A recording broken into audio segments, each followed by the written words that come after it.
my biggest takeaway so far from this whole thing has been, the amount of conspiracies, that kind of thing, generated from my own footage, and even involving myself. People make conspiracies about me, and just after being there and kind of experiencing what I experienced, and then seeing all of the stuff, like the stuff you were talking about from Candace Owens, and all of these viral clips, it's really refreshing, I have to say, to be a little more grounded, and have somebody that actually wants to. You have people like Candace saying, "Oh, we're gonna find the truth," that kind of thing, but in reality, it seems to be selling reverse mortgages, that kind of thing. But that is kind of interesting. Like all the ads, like the one she actually gets the ads out during the show, and has like, the scary part is there's so many people watching. Like when I do shows, if I have 1,000, I'm doing good. But she has like 180,000 people watching live. Yeah. Live. And then millions after the fact. So it's like, it's kind of creepy, really. But it is. It's kind of, it's just to have her going on there. And I know a lot of the people that she's been, you say doxing, and actually in a couple cases she is sharing the maps of where these people live, but putting the names out there of these just regular eyewitnesses, it really seems to me like her approach has been to go out and smear the eyewitnesses that were there, and she's kind of laying the groundwork for reasonable doubt. But like there's that one lady that saw him just before he went in, that she's like 24 years old or something. Her name's in the paper, so it's okay to say her name, but what isn't okay is to say what her job is and where she works, because that's what she put out in today's. She's like, well, why? What do you just get time off? Why were you there? What are you doing? You're not a college student. It's like, have you seen the crowd there? My wife was there with a group of moms. We checked our kid out of school to go, and because he wanted to ask a question in line. So, there was a lot of people. There was a lot of people there that were not students. I was surprised at how many people were there, but there was a lot of people there, including myself. And it sounded like you had family there, just based on what you were saying. Like you were saying, "You guys okay?" It was must have been absolutely freaky for you. It was really freaky. Yeah. So when what you were saying there, I was calling I called my wife. She didn't answer. I called my son and he answered, and I was asking him if he was okay. So, but that's if you want to go, I don't know where you're at in my video. I'm just at the very beginning, but I was kind of showing, you were saying that your metadata said 12:04. And if I reverse it out of, I have this shot being at 12:23:22-ish. Just based on where he's running on the roof after. Yeah, let me see if I can find that screenshot here. It'd be cool if you actually had your camera doesn't have the time on it, right? The actual video itself. Let me pull it up. No, no, I don't think so. So yeah, because I don't know if I'm just making an educated guess because he's running, but we could move it all the way. Let me pull up this to that portion, I guess, if you want. Actually, no, I can't get out of it. Let me go here. And I can make it like this, so you can see the screen. See that? Yeah. Okay. Let's see here. But are you a reporter or something? What were you doing out there? Just recording the event? So I've been a service manager at a car dealership for 20 plus years, and that's what I do. I'm a car guy, and that's why my stuff is all life is driving. But as a hobby, I do these I do stuff with my live streaming equipment. So it started out with, I got involved with the protesting the lockdowns in Washington State back in 2020, and we started this group, Reopen Washington, and before you knew it, we had like 2,500 people showing up to our rallies, and that's when I got recruited by the local Republicans to join to run against an unopposed Democrat to force them to spend money in the district. And so in that process, I learned that the Democrat side, they had this huge apparatus to help their candidates get elected, and on the Republican side, when I'd go to our caucus, we had nothing. We didn't have paid memberships. We didn't have, we had 25, 30 people showing up. They had hundreds of people showing up to their caucus meetings. and they funded people to do what I'm doing right now. So the goal was to go out and get all the debates, all the events, all the speeches out on video. And so it started out with by doing that, and then we had the Chaz Chop Zone in Seattle, and I was about to bring up Chaz. Yeah. So yeah, at that time there was this viral clip from Fox News had like taken a picture of a guy with an AR and put him in front of a burning building. But they were both from the same place, I guess, but they merged the two for their headline, and CNN called that fake news. And Brian Stelter said there's no guy with an AR-15 guarding the barricades. And I said, bull crap, I've been down there. So I went down, I started going down there with my camera. At that point I'd gotten a little video camera. I started going down there and recording that and then putting that online. And it just kind of progressed from there, videoing these, every event we had would get taken over by these groups of Antifa people in Seattle. They'd come and start pushing over, they'd take over the stage. They'd push you out of the, we had reserved, like Green Lake Park, for example, is one event that one of my earlier videos on my channel. And they just took over our whole event, forced us off the stage, kicked over our stuff. My profile picture on Twitter is actually from that event. One guy is screaming in my face, like this close. And they came up with bottles of piss, squirted it on my loudspeaker. They're it's insane, and so they would do this, and the only thing, we felt like the word's not getting out, like people don't know what's really happening, and so we were really trying to make a difference in Washington State in 2020. But when things didn't change and kind of just progressed, that's when we decided to make the move here to Utah. And I got here, and we kind of found that all the stuff that we were fighting against in Washington was already here. And so I started doing the same thing, just going out whenever there's a protest. You can see on my page, I go to all the protests, and I also go to I stream all the debates, so that when we have people running for Congress or for Senate or for Utah County Attorney, for example, the guy that's prosecuting this case, we want to make sure. I fought really hard in that race, and I videoed the guy who was the sitting district attorney at the time, and he was totally, in my opinion, he's totally corrupt. And so we got some really good clips, to go out among the delegates, and we ended up defeating the guy in not only in the convention but in the primary. So we got the current guy in, and I really feel like my work played a part in that. So it's really just my job affords me some flexibility where I can kind of get out and do things, and be able to go to, on a Wednesday, go to the event at UVU. Are you sure though? Yeah. So gotta be another reason. Yeah. There's gotta be. Yeah. My handlers called, they text my boss and they say, hey, can Adam be off on this day? Yeah. I mean, yeah. So I have flexibility where, I can take time, move my schedule around. And so when something comes up like this, like the No Kings rally that's coming up, they're going to do a repeat of the No Kings rally where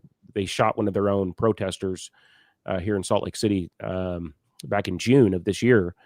Those the 50-51 guys, they're protesting against Trump. They're doing another one, so I'll be at that event as well. And just because of my work, I'm able to move things around. That's going to be on a Saturday when I normally work, but I'm going to be there. So why don't you email me your YouTube channel, put it underneath the description. I didn't realize that you even had one.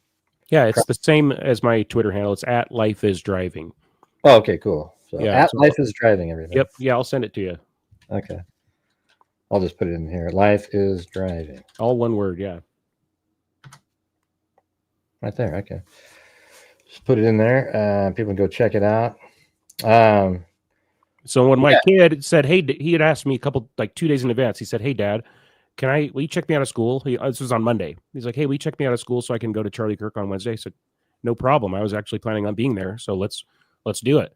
And then my wife was like, oh, a group of moms are going, so I'll go too. So we ended up, the three of us all went.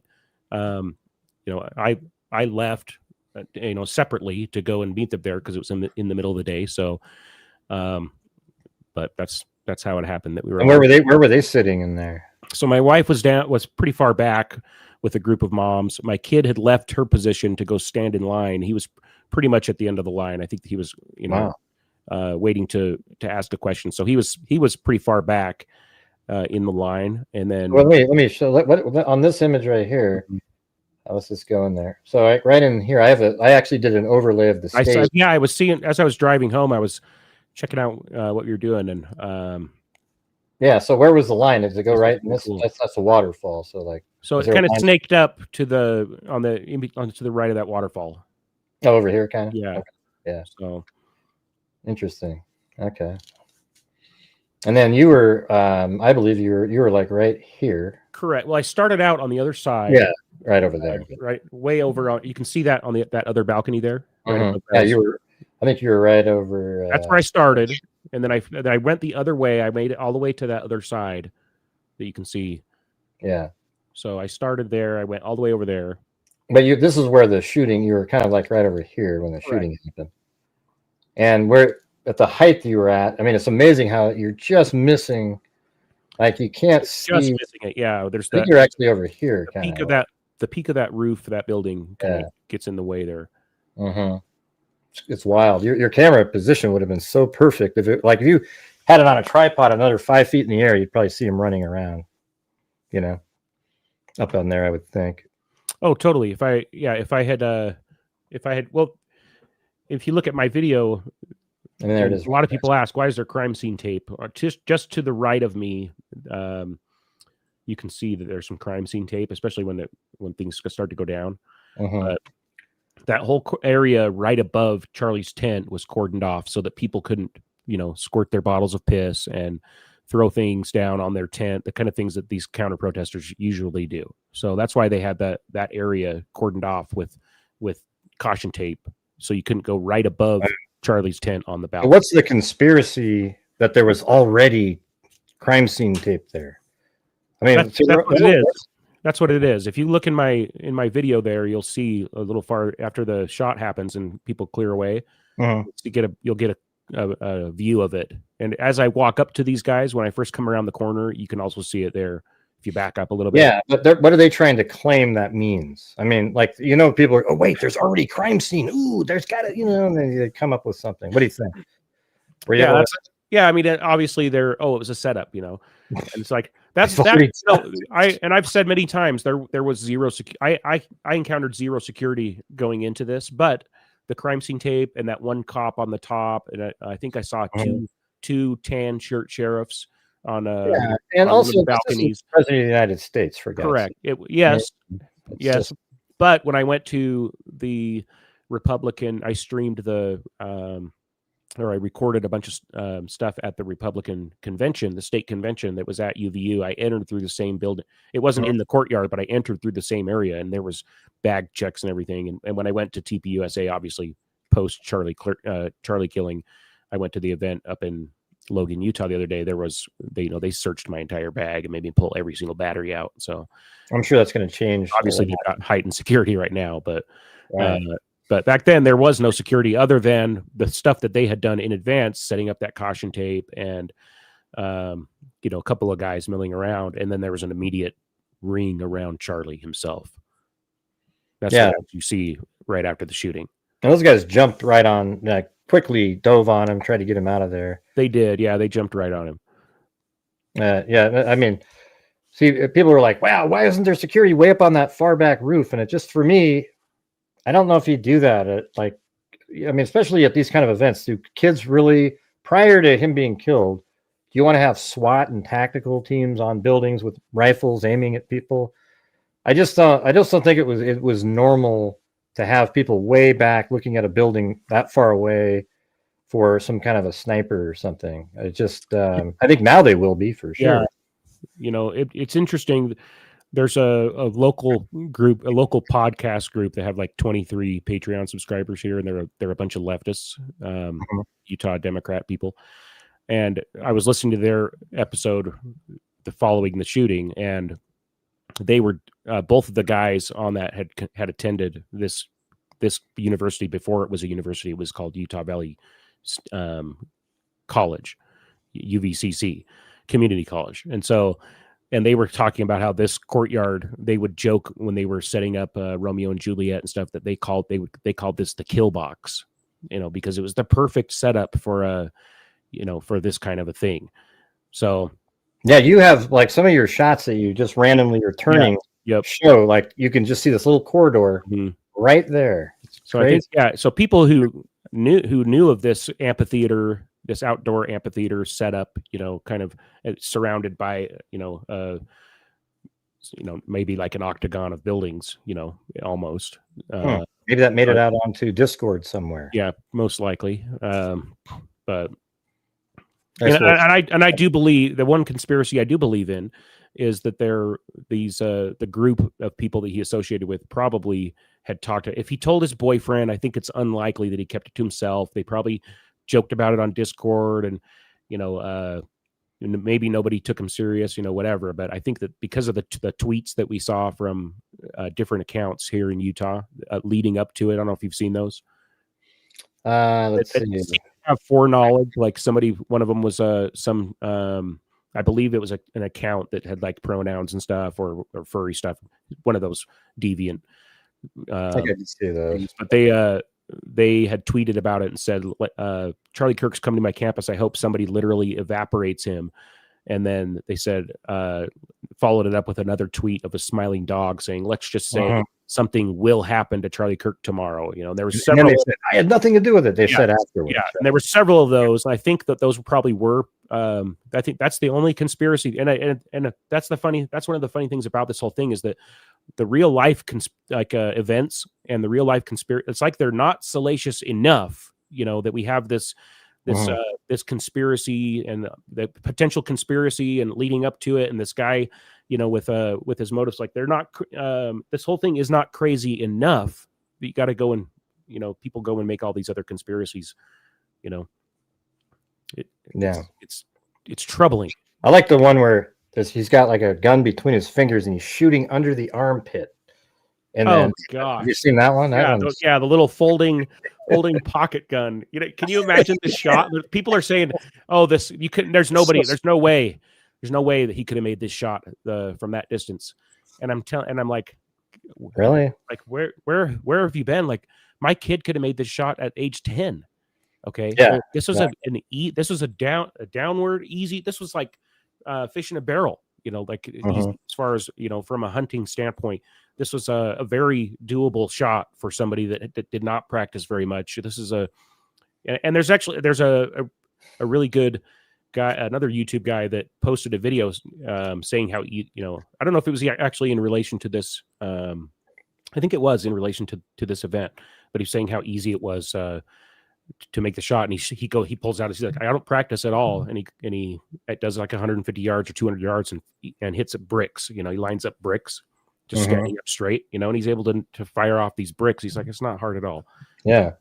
And people are wondering about like the exit wound and stuff like that. But my thing is Tyler Robinson is 100% the shooter. Whatever the bullet did, we'll probably find out at some point, like how it got in there. What was it a soft point? Was it yawing in the air? Did it whatever it was? It just did what it did. I mean, bullets don't act how everybody wants them to act.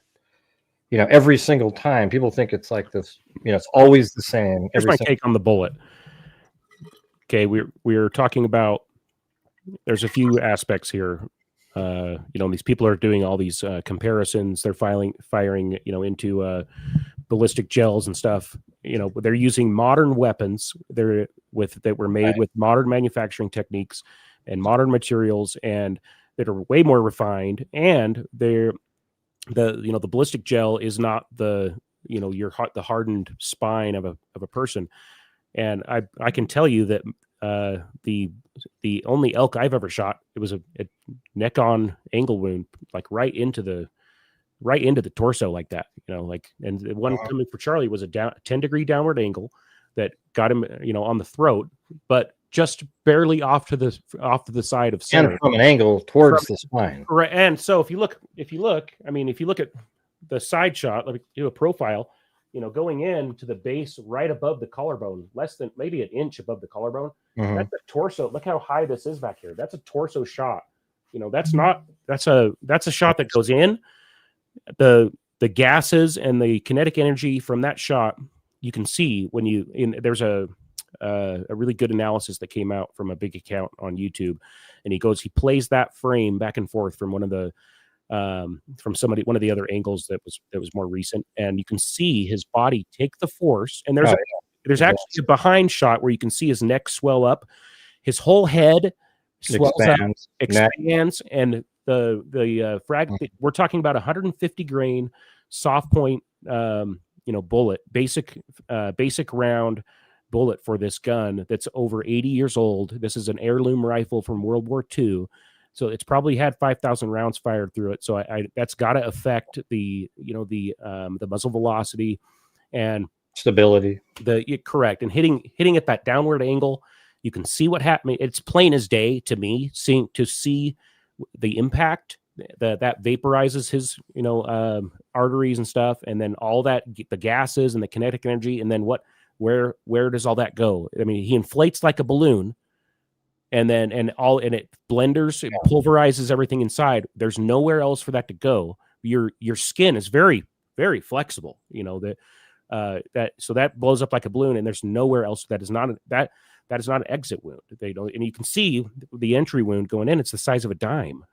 So that's Well, when you watch the video, some sort of looks like it could be, I don't know, bigger than what you would think it would go. Well, we're also talking about 30 frames every second, and like the bullets going. So we're seeing it after the bullet's already in the skin, So, but I think my theory is that all that stuff that you just said. We've gone through the whole thing. The old guns, maybe he's using ammunition that was the newer ammunition that needs higher rotational velocity, and he's shooting with his older gun. And it goes out, and maybe it starts to tumble. And the force of a tumbling bullet is way greater because it hits that surface area and goes, and it's spread out over a much greater area on impact, but it still has enough power to go in. And then that wouldn't, if it's spiraling, maybe it wouldn't go out; it would shoot out the back. I don't know. It's just a theory. When I first saw the video, I watched it 3 or 4 times, and then I didn't watch it for 2 weeks. And my recollection of it was like, I don't know if you've ever heard if you know what an artesian well is, a well where the water just comes out of there. There's this one that we hike to every year down in southern Utah. And so that's what it reminded me. That's what I imprinted on my brain. But then when I went back and rewatched it, when I saw this guy doing the analysis on YouTube, and to me, it's like, we're like, okay, it wasn't like arterial spray. That was just the, that, like I was saying, he inflated like a balloon. That was just the deflation, like that gargling coming out. It wasn't like a spray for that reason, Yeah. And to me, there's no question I'm, take it or leave it. But for a guy that was there, and if we go through my footage, you'll see, you can hear I have probably the best audio recording of the shot. Yeah, that's a 30-06. Everyone went down below. It sounds more like an AR-15 because it's just correct. Yeah, like a sound like that. So and then everybody knew where it was. Everybody who's there knew where the shot came from. And as I go down the stairs and start to go towards the tent, you can see multiple people, because I'm like, hey, what happened? People are pointing up like this, are saying they're saying that's where it came from, and they're pointing at the official narrative sniper nest. So, the official narrative. I hate I almost hate the word narrative, because it's like it automatically sounds like it's a story, that's got this little plan to it, and it's just the facts. Like an officer literally saw him up there, and that's why he went over there, because you actually filmed the officer on the roof. There, probably 15, and that's why I have hundreds of comments on my thousands between Twitter and YouTube of people saying, why you just happen to be filming all the rooftops, like what did you pointing up there? He knew in advance. And I'm like, well, first of all, I was there and I heard where the shot came from with my own ears. And then all the people that were down there, thousands of people saw and heard. And then all the police rushed to that building. And so as we had to, I went down, and first I went off to the tent and then off to the side, and I sat there and waited for my son to find me. And I was standing there behind my camera doing this. And I was on the phone with him on the side, and then he's like, oh, I can see you now. So he made his way over to me, and then we just make our way. We get ushered out of the courtyard. We make our way around, and I'm just like, this is kind of an important moment. I'm just going to document, what the cops are doing. So that was I'm going to go film where the cops are there. Obviously the cops are investigating. So it seemed to me. I just have one question for you. Who were you really waving at? You know what I mean? Yeah. Right. You said you were waving. You had to have been waving. Oh, so. Anyways, go ahead. I had to block my first person on Twitter. Okay. So I had this person who took some, the very beginning of my footage when I'm on the opposing balcony. Okay. They took they have a slow-mo screen capture. So in slow motion, I'm supposed to say, he's on the roof. He's on the roof. And I'm like, I'm holding my camera at that moment above 1,000 people on the opposing balcony because I can't even get within 20 feet of the railing. And so I'm holding it up above my head. The microphone is attached to it, pointing down. There's 1,000 people in front of me, and I'm trying to see the event. That's why I'm like, oh, I can see there's another balcony over there. So that's why I work my way around. Like, that's ridiculous. And then they say my last shot is me. My last shot of the stream is Tyler on the roof, and I do hand signals to him or something. I'm like, I'm not even in the shot. like how are you getting the sending him signals from the ground, and he, I can maybe saw something on the roof that goes around the corner, maybe, but how do you get like me? I'm not even there. And you guys see how crazy, you guys, the people watching out there. This is what this is why I say the stuff that I say about these lunatic conspiracy theory wackos, is because look at what he has to deal with. It's crazy. Okay, these people are. I don't have any mercy for them. When I'm talking, I just go all in, complete lunatic, conspiracy nut jobs. I mean, I've been covering cases for so long. This is one of the strongest cases I've ever seen. I mean, it's literally, of course, it's got to go to trial and everything. But the information that's out there. The only thing that bugs me about Candace Owens, she comes on and says, "Why is nobody looking into this? Why aren't people investigating this? The case isn't done yet. There's still literally the FBI." When she said that the other day, I think it was Monday, maybe her episode was like, people are telling them to shut down the investigation, or they're pressuring them. And so local officials in my area were like, this is ridiculous. This isn't happening. But two, in my own experience, the FBI that morning had literally walked into where I work and asked us if they could get our footage of the street because they're tracing. And I said, "Oh, what are you guys looking for?" And he's like, "Oh, we're working on that UVU thing. We're tracing his path south." And so they're going from Orem all the way to St. George. It's like a 3+ hour drive, and they're going from business to business to get footage on the street to be able to capture when his car passes. Right, exactly. That's amazing. They're literally doing the investigation right now, and Candace Owens is out there saying, "Why is nobody investigating this?" The key to the case is Burger King, everybody. Yeah. What's weird is she at least admits that he's in town at Burger King. Isn't that weird? Why, if he's in town, his DNA's on the trigger, it might be him. All right. But hey, let's, we don't probably need to watch. I mean, we can just scrub around. Like, you can show where you were at the beginning, like this is now you're off to that left side that we were talking about. I think you end up you're kind of over here off. You can't see it. I can't see it. Yeah. Oh yeah. Sorry. Jeez. I just see my ugly mug here. Here we go. I'll just kind of zoom in like this. Yeah. Thanks for letting me know. And you know what the other funny thing is about? I had hundreds of news organizations reach out to me. Somehow they get my cell phone number. But they DM me on Facebook, Twitter, comment. They comment on my videos asking for permission to use my footage. Candace has used it twice now and never reached out, never asked. She just steals it. Blows me away. I mean, I've asked you today. I was like, hey, maybe you could come on and do it. I mean, I've used like a few seconds of it here showing the shot time because it is. I mean, it's all out there, but for and if for somebody who's I don't know, it just seems like she's on the level of Fox News. Like you'd think huge. Yeah, she's huge. To do it without. Why not give you at least like, hey, go check out your video? And I get it. This is the.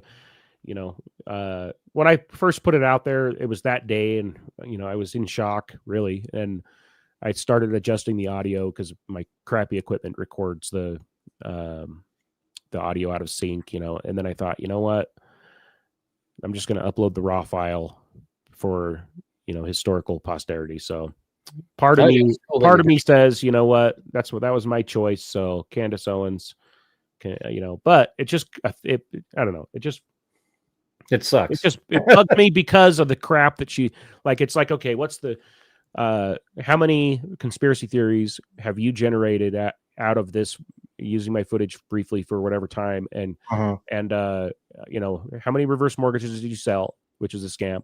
And how many conspiracy theories did you generate? And how many, you know, private citizens that happened to go on the news did you badger, you know, while using my footage? That's the other part about it. It's like she did it without asking, and then you know, goes and generates this kind of crap from it. No, it sucks. I mean, I've been doing this for a long time, and like I put out videos, and people just take my video, play it on their little channel, and then, you know, if I have a logo on there, they replace they put theirs on top. That was the other thing. I was like, well, I thought I was like, oh, I'm going to watermark this, you know, and then I thought, you know what, there's people who you have technology to get it out, and they also just blur it out, you know, so it'll end up being. Yeah, but she should have mentioned your name. It would have helped you out quite a bit, I think. You'd think, yeah, at least a little nod on her 7+ million platform, but right.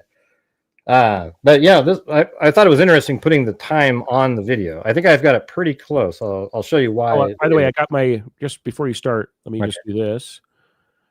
Share. Are you able to share? Let's see. An image file here. Yep. Where do I do that at? I'm doing it right now. Let's see. There it is.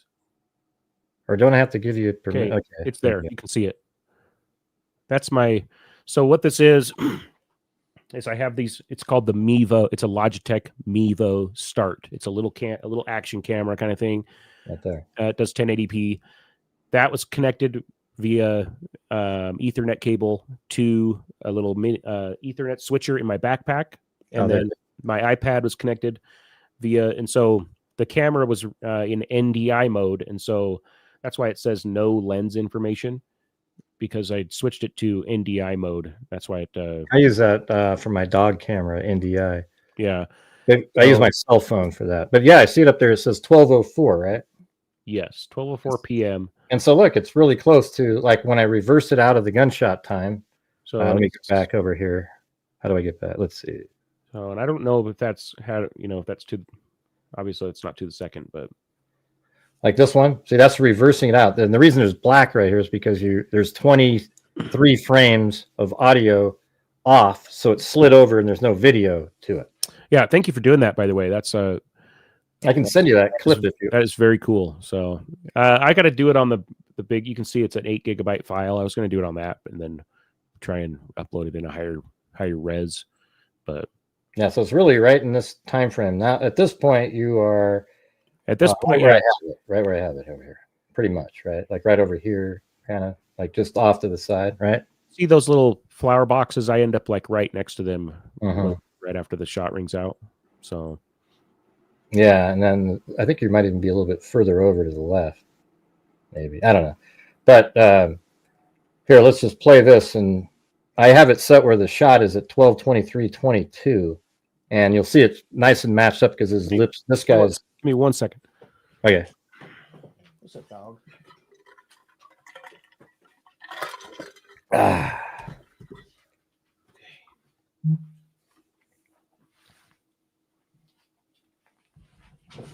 Just had to turn my fan on. My shirt's got sweaty here. Yeah, it's getting kind of warm. Sometimes my mini split up here is hard to regulate. It's like off by 8 degrees, so you have to make it 82 if you really want it to be. All right, sorry about that. 70 something. All right, so here we go. I feel like I should put on a shirt and tie for some reason. So well, it's it's okay. I appreciate you. I don't know where what the standard is. You can loosen it up if you want, man. Just loosen it up. Nobody cares. All right, here we go. Thanks, guys. Appreciate you guys coming out here. We appreciate you. Love you. You're gonna go down and see the get closer? Are they like restricting you guys up here or what? Nah, it's too crowded. It's just there's just so much. Before we had a flag and we had it, so it's positioned above. I think it's important to go up and just move. What's that? Want to go back further or what? What are you gonna say? Oh, I was just saying, like, a lot of people are like, oh, why are you sticking a camera in these guys' faces, you know? And I just think it's important when you have these groups of protesters showing up in a public space with their signs and stuff, and that people should go and talk to them, because I don't think they've ever had anybody disagreed with them with an opposing viewpoint ever go and talk to them and ask them, why they're out there, what they're thinking, and kind of have a back and forth. Like, I don't think that they've ever had that, so that's why I'm out there putting the camera in their face. Yeah. So. But I mean, I hope you don't feel like you have to explain it because there's been all these weirdos out there, like it's just, I think it's just normal, like what you're doing. It's just I also want to document like what's going on. I feel like if I don't go out and record these events, like it just kind of disappears into the ether. You get it like a flash of news coverage, but you don't really have the meat, of what's going on down on the ground. Like, what are people talking about? What are they saying? You get a couple of sound bites, So did the FBI get this, or law enforcement get this video from you? Yeah, they did. Yeah, I mean, I think it's a good sort of documentation of what was happening in the area. It just misses the guy. Yeah. I've looked at like every frame. It's like, I had to send him my link on my YouTube link because the file was so big, and then they reached out to me and asked for a downloadable link, and then I shared it with one of the FBI agents, so they got the full 8 gigabyte file. Okay, yeah, because I think when you upload something, it obviously compresses again. Yeah, like the version on Twitter, I was able to download it. It's 1080p, but it's not anywhere near, I bet, with the original quality. Yeah, the bit rate is quite. Yeah, it's 7.93 gigabytes. You can see on that thing that I shared earlier. So yeah, if you want that, just I can share it with you. So that'd be cool. All right, so I'm going to play this leading up into this. So it's about 22 seconds, and it's just wild to realize, like, right now he's already lined up a shot on a building over there. People have a right to live, and that's kind of back to like the love one another thing. It's the like, lip sync's good now. Love everyone, regardless of race. Well, thanks, guys. Appreciate you guys coming out here. We appreciate you. Love you. You gonna go down and see get closer? Are they like restricting you guys up here or what? Nah, it's too crowded. It's just there's just so much. Before we had a flag and we had it, so it's positioned above the tent, so it would be in the camera. They just move. What was that? He just got shot! Holy shit! Go back a little bit. I thought it was cool how you went like towards everything. Well, my wife and kid were down there, and I didn't even think about it. I just that's immediately cool. My thought was shit. You can hear me like cursing. This guy right here he's got like veins of steel, though. He didn't even budge when that thing went off. He was focused on he was focused on me, but yeah, go right when after the shot, listen to the sound. It's kind of it's like I think it's the roar of the crowd kind of building up, but just before we had a flag and we had it, so it's positioned above the tent, so it would be in the camera. They just move. What was that? Yeah, because now they're all realizing it's spreading of what. Yeah, I think it comes from the people closest to him, and then it that's the. It's like a wave of people. A wave of panic. Yeah, wave of panic. Yeah. Yeah, exactly. And you can see them all fall down. Holy shit! Holy shit!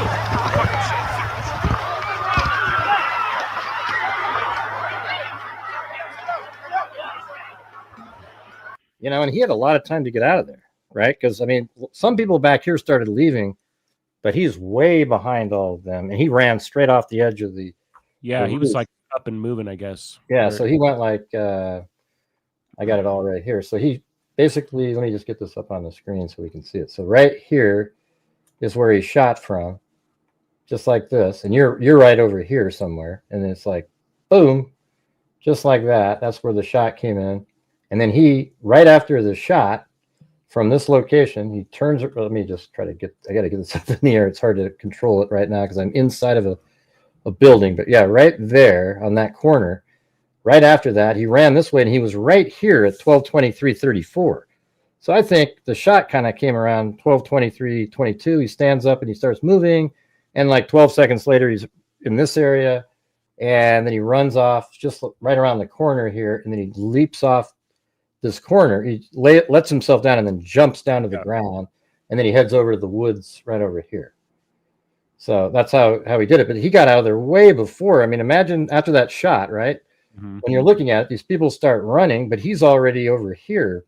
There's nobody that would be anywhere near him. So when he jumps down, there isn't anybody that was at the event that's going to be seeing him, because that's one of the other conspiracies. Like, hey, it's a way.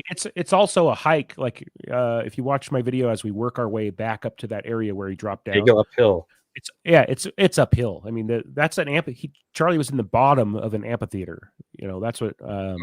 He's like 70 feet below the roof. So not only do you have to go up, you know, to up the terraces there, but the farther you go from the tent towards where the shooter's location, you're going up hills. It's all terraced uphill. The university is built on a hill. Yeah, you can really see it in your video too. Even the place where he jumps down off the roof and runs, there's a huge hill right there that goes right next to where he came off the roof. And you're standing right there. And what's interesting is at the time you had no idea that that's where he came off. You're just kind of walking around. Anyway. There's been a shooting. We heard shots.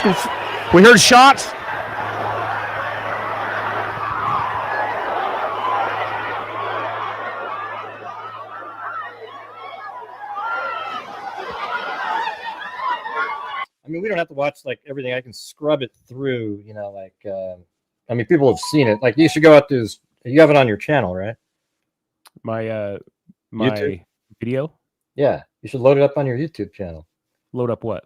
This whole video here. Sorry, I was distracted for a minute.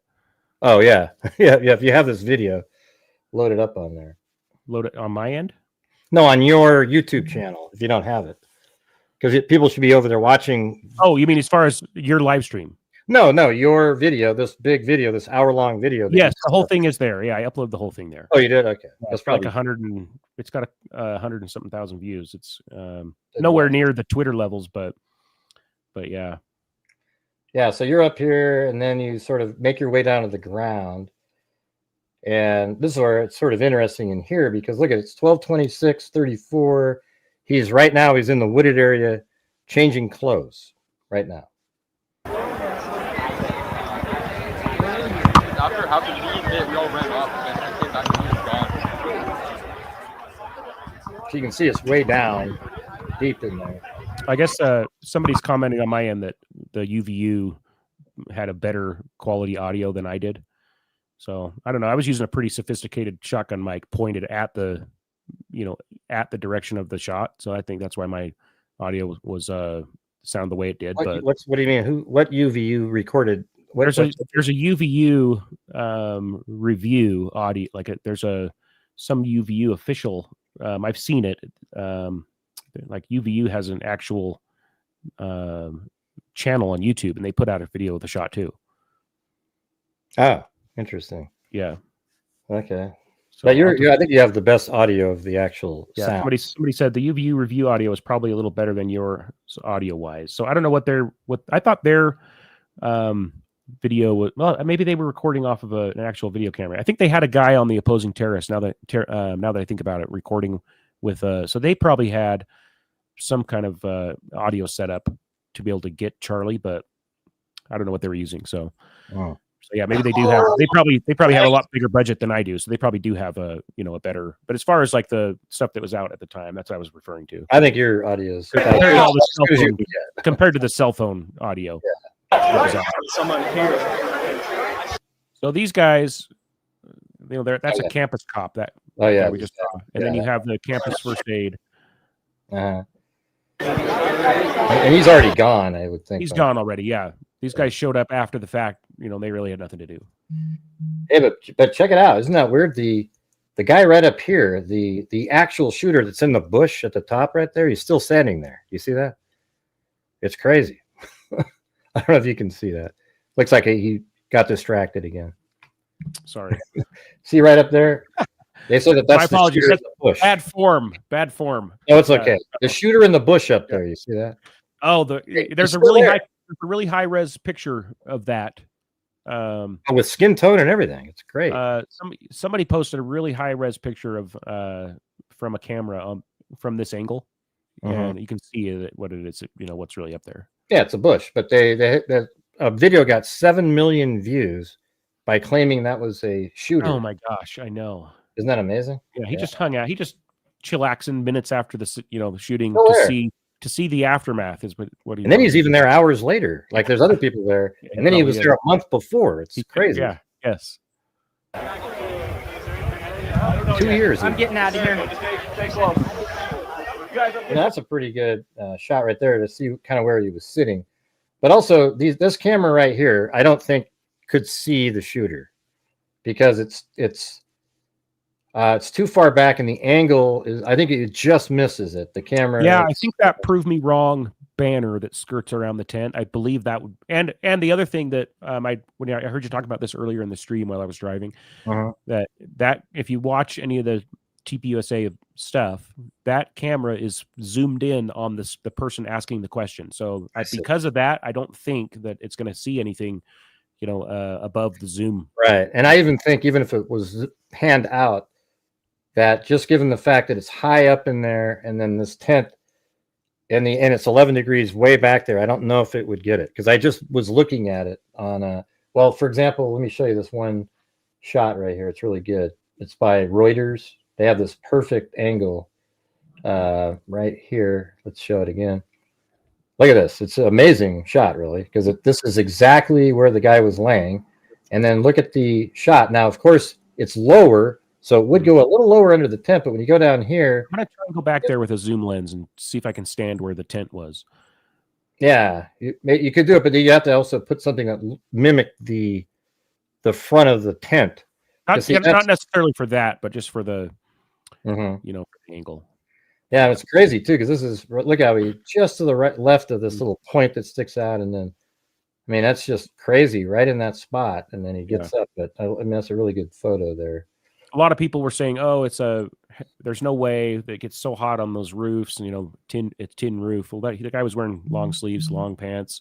He had a backpack for a rifle rest to lay on, and he was on loose gravel. The loose gravel is significantly cooler than a tin roof. A lot of people move that way.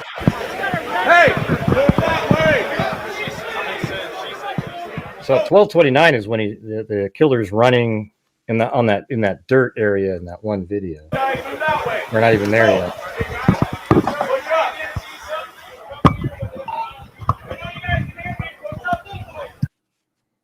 And then I think you go right over here. That was interesting because you're the one that has the video that created the conspiracy of them stealing the cameras.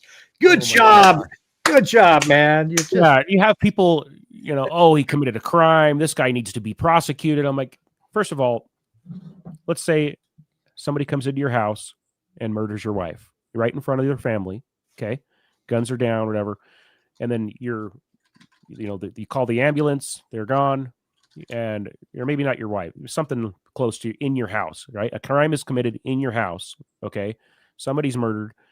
After the police and the ambulances leave, and you're, in that moment, of the chaos, you're not thinking about crime scene protocol as a guy who just has an everyday job. In this case, the cameraman for TPUSA.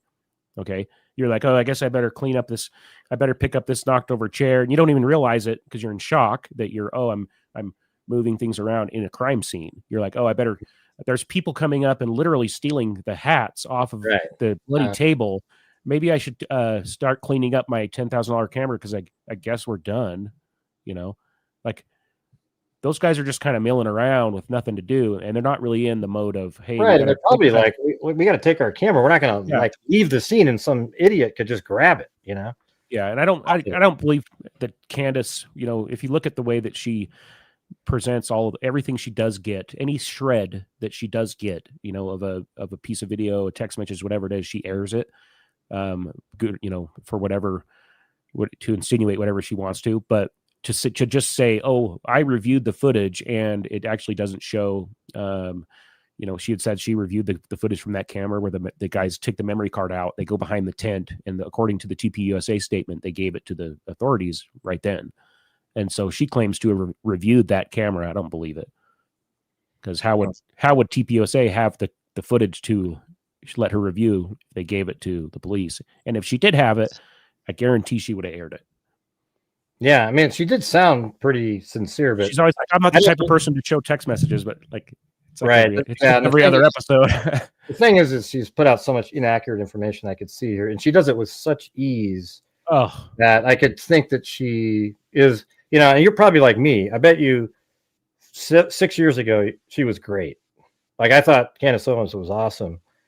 Like, years ago, she was just like, Charlie Kirk and those guys, going out and about and doing great arguments and making great arguments. It's kind of like Alex Jones used to be, the epitome of the conspiracy theorist, right? Mm-hmm. But there's this caricature portrayal of Alex Jones that the media makes him out to be this even 10 times worse than he actually is, right? He's but Candace, and then you have like the Ian Carrolls. They kind of have taken that mantle, of being the conspiracy go-to people. That's who they go to. They don't really go to like the Alex Jones. Now Candace has kind of taken that mantle away from Ian Carroll. Even like she's now the top conspiracy theorist. And when you look at I was looking at Alex Jones's coverage on the shooting, and I was like, he's actually what a bizarre world we're in, where Alex Jones is the voice of reason on an event like this, like in the conspiracy theory world. Yeah. He's still conspiracy theory, but it's not as bad, right? Mm-hmm. Totally. Yeah. But yeah, the theories that came out of this clip right here with the videos, like people, my video on my non-monetized Twitter account at the time got 6 million views, but there were creators that screen grabbed this clip right here that got 100 million views on these monetized clickbait accounts online. That's taking this stuff up to TikTok and to Twitter, that kind of thing, and making these clips from this portion you're about to show. Yeah, and this guy has got a gun right here. I mean, he must have been a security guy. He's one of the Charlie's security detail. Yeah, and they're you can hear when I'm talking here in this clip. I'm like, the security detail just said that Charlie was shot. Safety team is here. I just heard them say the active shooter, Charlie Kirk, has been shot. Charlie Kirk got hit, is what the security detail just said. I think once you see the video, he didn't survive, but you didn't see him getting hit. So you were thinking he still has a shot when he went to the hospital. I had not seen the video at this time. Yeah. At the moment you see it, the first time you see it, you're like, dead right away. There's no way. Yeah, exactly. There's no way. Yeah.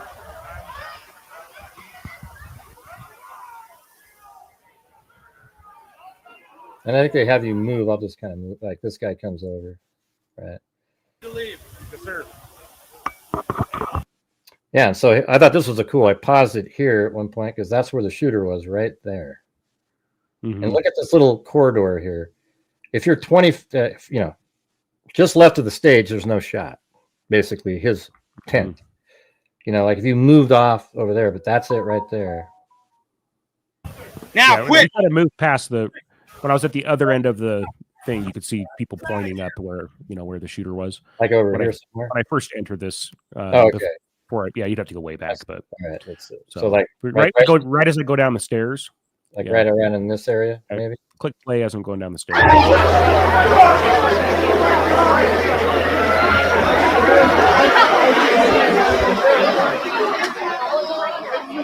guys okay? I was on the phone right there.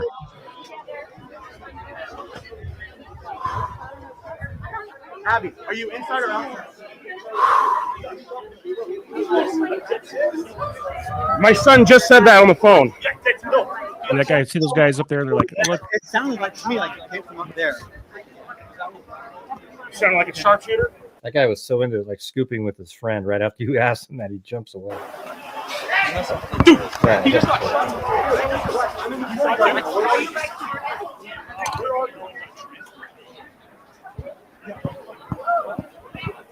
We all knew pretty quick that this wasn't a What happened? Mass shooting. Stay down.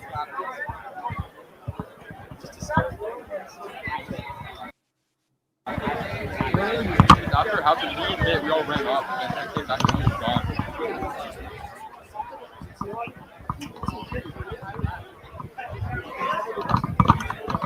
Oh, hey, everybody clear out. There was someone here. So yeah, there's people on my channel right now. He's in on it. Oh my gosh.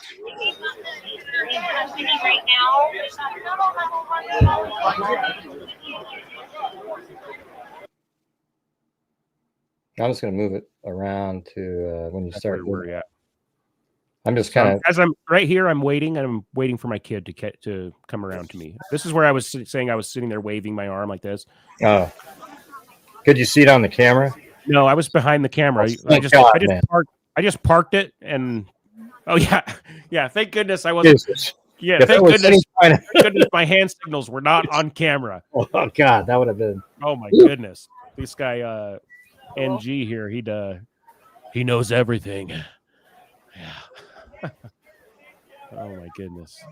You called out University for him. I'm not sure. Now, where did he come from? This guy right here. I see NG in the comments. Oh, I can see him commenting on. I don't know if this is a shared chat or what. Oh, it is. I have it on 3 different. I got on X, Kick, YouTube, and some other one. I can't remember. I don't know if this chat that I'm seeing. I'm looking at the only chat I can't see the chat. Oh, here it is. Oh, there it is. Okay, cool. Now I can close this other. I was looking at the chat on my own channel. There we go. Now I can see the love and tolerance crowd. Yeah, I saw them evaporate. I see that. I'm talking to my kid here. Do you know where? So apparently, this photographer that was just right here in front of my camera got a picture of the guy that was arrested. George Zinn. Looking for he's heading to the UVU police to give them that picture. What a weird guy that guy is. Like he just wanted to. Yeah, I've run into that guy at a bunch. I just, after, let's see, I moved here in 2021. Immediately, he was showing up at, I would go to the debates and stuff for elections and things like that, and he was there. And so immediately, the first interaction, just stay away from that weirdo. That's the type of guy that it is, and of course, he turned out to be a total perv. So, yeah. But yeah, the guy shows up at any event that was from, I would say, Provo to Salt Lake City or Provo to Ogden. He was there. So total crazy, just a loon. Where were you at? I kind of wanted to move it over, like when you're starting to move again. Like, there's another conspiracy that comes right over here as we start to move, and I get a guy that has a badge on his shirt, pull it and put it in his pocket. It's like a Trump MAGA badge, like a MAGA sheriff or something. Hey, how you doing? I'm okay. Kind of shocked. Definitely shocking. And a lot of people, like, as I was going, they're like, I don't want to. They didn't want to talk, and you can tell. Look at this guy. You can tell how everybody's in shock. Yeah, it's just. I think it would. I think that would be. After I got like 3 people telling me, yeah, I watched Charlie get shot in the neck and bleed out. It's like it was gratuitous after that. So, that's why people are like, why didn't you interview more people? I'm like, you have people that are saying, why are you sticking a camera in people's face? You have other people saying, why didn't you do more interviews? I'm like, why don't you get out there? Thank you, YouTube. Oh yeah, well, let me tell you what I get accused of is I am a Fed operative. I work for the FBI and CIA to push the official narrative. Your handlers must be in touch with my handlers. They are, and you must have had your people reach out to my people. That's how I got here. Yeah, and by the way, you guys, we get paid really well, and we're just over here wasting our time. Oh yeah, because we're just That's I work the 10-hour days because I love my job, really. So yeah, yeah, that's crazy. Yeah, and they've been saying that for me for years because every case I cover, I just use the facts and I go over it, and if that deviates from what the official story is, I appreciate that, and you earned a new subscriber here, just so you know. So just watching your stream, I was there's been several interview requests where I watch the show and I'm like, And also, there's also been several where my audio equipment sucks so bad that I can't make the interview work. So there's that too. So I'm glad that I was able to get that resolved this time. Yeah. And I hope my audio's in sync right now. Yeah, it's pretty good. I mean, your lips are slightly off, but it's not a big deal. You'll sound good though. It makes people look at my beautiful full lips. You sound like a radio host at this point. All right, let's see. What, like Casey Kasem? Yeah. Right. All right, let me get it out of. I think it's interesting when you're moving around, like out of here, kind of. You know, but another point is that before we got here, right after I talked to that bearded guy, and yeah, the bearded guy, yep. Right after I got talked to that guy, and right before that, when I was waiting for my son, like there was multiple times where I had my finger over the button to end the stream and the recording, and I was just like, oh, you know what? You know who I think NG is? I think NG is this Nikki person that I had to block on Twitter. First person I ever had to block. I'm not sure. I think that's Twitter that's coming. These comments are coming in on my. Well, I see somebody else like the joy of. I don't even know where that is. Yeah, this No, person, it's actually not. person that says NG that keeps saying that I set the kid up. I think that's the person on Twitter that's saying that I'm responsible for getting Tyler Robinson on the roof, and I used my hand gestures to communicate with him. And like, that's the absolute dumbest stuff I've ever seen. Yeah, I see. I think you actually streamed with the key too, right? That's you up there in the upper right. I see. That's your YouTube channel that person's. Is that what that means? I think so, because I have the YouTube on the left. See at the top of the screen. Oh yeah. Okay. Yeah. And then you're the fifth one over there. Okay. Huh. All right. So let's just. And so there's the shot again. Came from right there. It's really kind of far away, visually, but not for a rifle with a scope. I'm just saying, it's way up there. That's where the shot came from, right there. It is like a little corridor, like you're saying. Just kind of right through here, just like this. You guys see what happened? Was it like loud, like? All right, everybody, you need to leave the area all the way up and all the way to the south or the north. Sheriffs, the Utah County sheriffs that rolled in. They work for Sheriff Mike Smith. Yeah, and they're there, probably, let's see, 16 minutes after. Not too bad.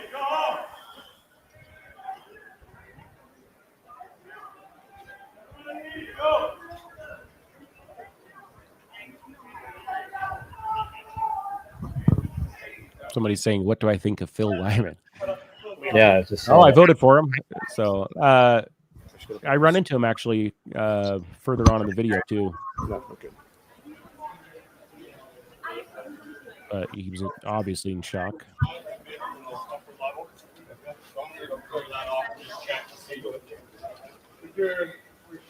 I think she went over this way.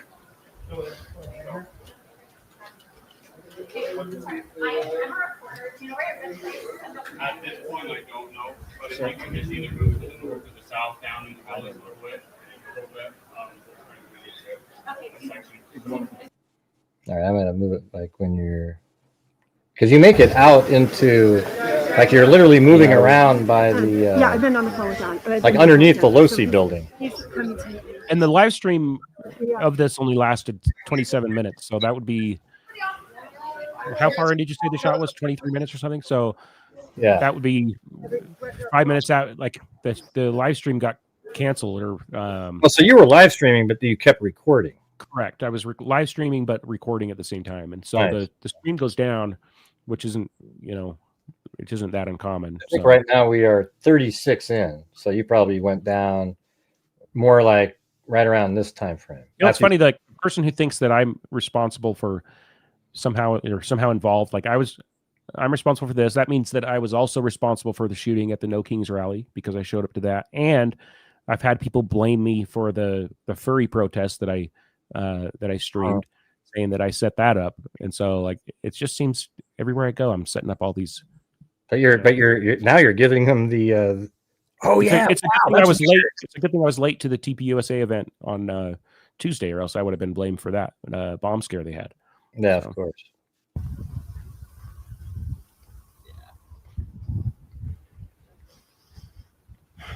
But by the way, I'm sorry you have to go through that. But we really appreciate that you were one of the, I think you're one of the only people that has this long of a video at this event. The reason I kept like I said, I was going to end the stream a bunch of times, and I just something in the back of my head was like, you know what, this is an important moment. So definitely, so I just let it run. Like even though it seems like worthless footage, I think it's all valuable. I just thought, you know what, I'm going to point it at the cops and see what goes on because this whole thing is insane. So. Yeah, you actually filmed some really interesting things at this point later. I mean, you're filming the guy up on the roof, 3 different officers coming off the back end of the Low-C building. And then you also walk right where the tunnel is that goes under the road. And he comes out underneath you're probably not even aware of that part, but he goes under a tunnel. When he goes there, when he originally goes, he goes down a tunnel and then into the parking garage. I wasn't aware that there's a little tunnel under there. Yeah, I'll show you in a minute. It's pretty interesting. So I go past it here? It's kind of like later at the end when you're almost like exiting the area. Yeah, right. You know, the one that has the mural on the wall of the building. It's like on the parking garage. It's way down there to the left. But I think I know where that is. I think I know where the mural is. So here's Phil Lyman actually right here.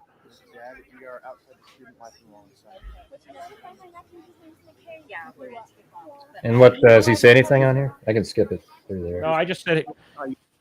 I just asked him like hey, did you see what happened? And Sure, they escorted us this way. So this is thanks M10 and Lisa Belson in there. Thank you. As far as like Republican circles, Phil Lyman's notorious, just because he's run for governor and been involved. He's a state rep. So like I'm sure whoever this kid is that's at a TPUSA event knows of this. So if you go back a little bit, you can hear what I asked Phil there. Oh, I think right there. What he's looking at here. Turn it up a little bit, but I asked him right, but you can see my mic poking into the screen. Is it right here or before that? Right after he's talking to that kid. Okay. I just say. All right. So after he's talking, I'll just leave it here then. So my kid is on the phone talking to my wife. There's people running again. Are you sure? They escorted us this way. Man, that must have just been horrendous, knowing that your family's in the crowd and she got ushered out a different way. So the way we came out here, my son was just talking to her on the phone at that point, and I see what happened. We just found out that she's on the total opposite end of the campus. No. So it sounded like the audio's still off. That was pretty. Yeah, you can see it is. So it must be like a thing where because I've had this happen before. This is why I haven't been able to sync up the audio yet. Because I'll sync it up at one spot, and then you go down the video, and it's not synced up again. Oh, I see. Yeah. So here's what you do. There's a program out there called Handbrake. It's free. So you might write it down. You have it. So every time you download the video, load it in there. I don't have it. I know of it. I think I used it to rip right. a So DVD 20 years ago. Right. So if you have Handbrake, it still works great. You take your video and just load it in there, and then when you're exporting it, there's a I'll even show it to you on the screen because it's kind of easy. But here, I'll show it to you. So let's say this is let's get your video here. I'll just throw, just random video. It has nothing to do with yours, but you come over here and in the video right here, see that constant frame rate. So you export it out again as H264, but you click on constant frame rate and export it, and it usually keeps all the audio together. Okay. Yeah, because it sort of does this weird. It's so weird. I totally see. I know exactly what you're saying. I've had this happen. Yeah, it's on videos. It migrates. The guy who's a total amateur with the technology. Like I'm only doing this stuff because it fascinates me, and I it's like a hobby. You tinker around. I like having these I have over here my backpacking gear. So when I go backpacking, I'm a gadget guy. On the trail, I have all the little gadgets and stuff, and that's the same kind of thing with my video gear. It's just toys. We'll see what happens if you take your original video and load it in there. I'm going to do that as soon as I'm going to be up late at night doing this now. So we'll see if it works. Because I mean, it's weird how it migrates though. Like you have it linked up at some point, and then later it starts going, and it's like, how does that even make sense? Yeah, it drives me crazy. Hang on a second. I was pretty. Yeah. So I can't. We don't even know when the question is. So I want to go where you're walking around. Yeah, you talked to that guy, right? Let's see what he said. See, that's like unbelievable track. Oh, that's you. Strategy D. Oh, you got on your channel. Kirk at the Turning Point USA event. Oh, nice. Shots rang out. We got police running in still. There must be something going on for these cops. Your hair looked lighter there, so I was like, I couldn't tell. I think it was a little shorter, and we were in like right in the sun. So when the sun is shining right from the top, it really thins out the forest. You know, you can kind of see that I'm starting to lose my hair. Yeah, I try to. That's why I wear hats. It's a real shame. That's why I don't wear hats.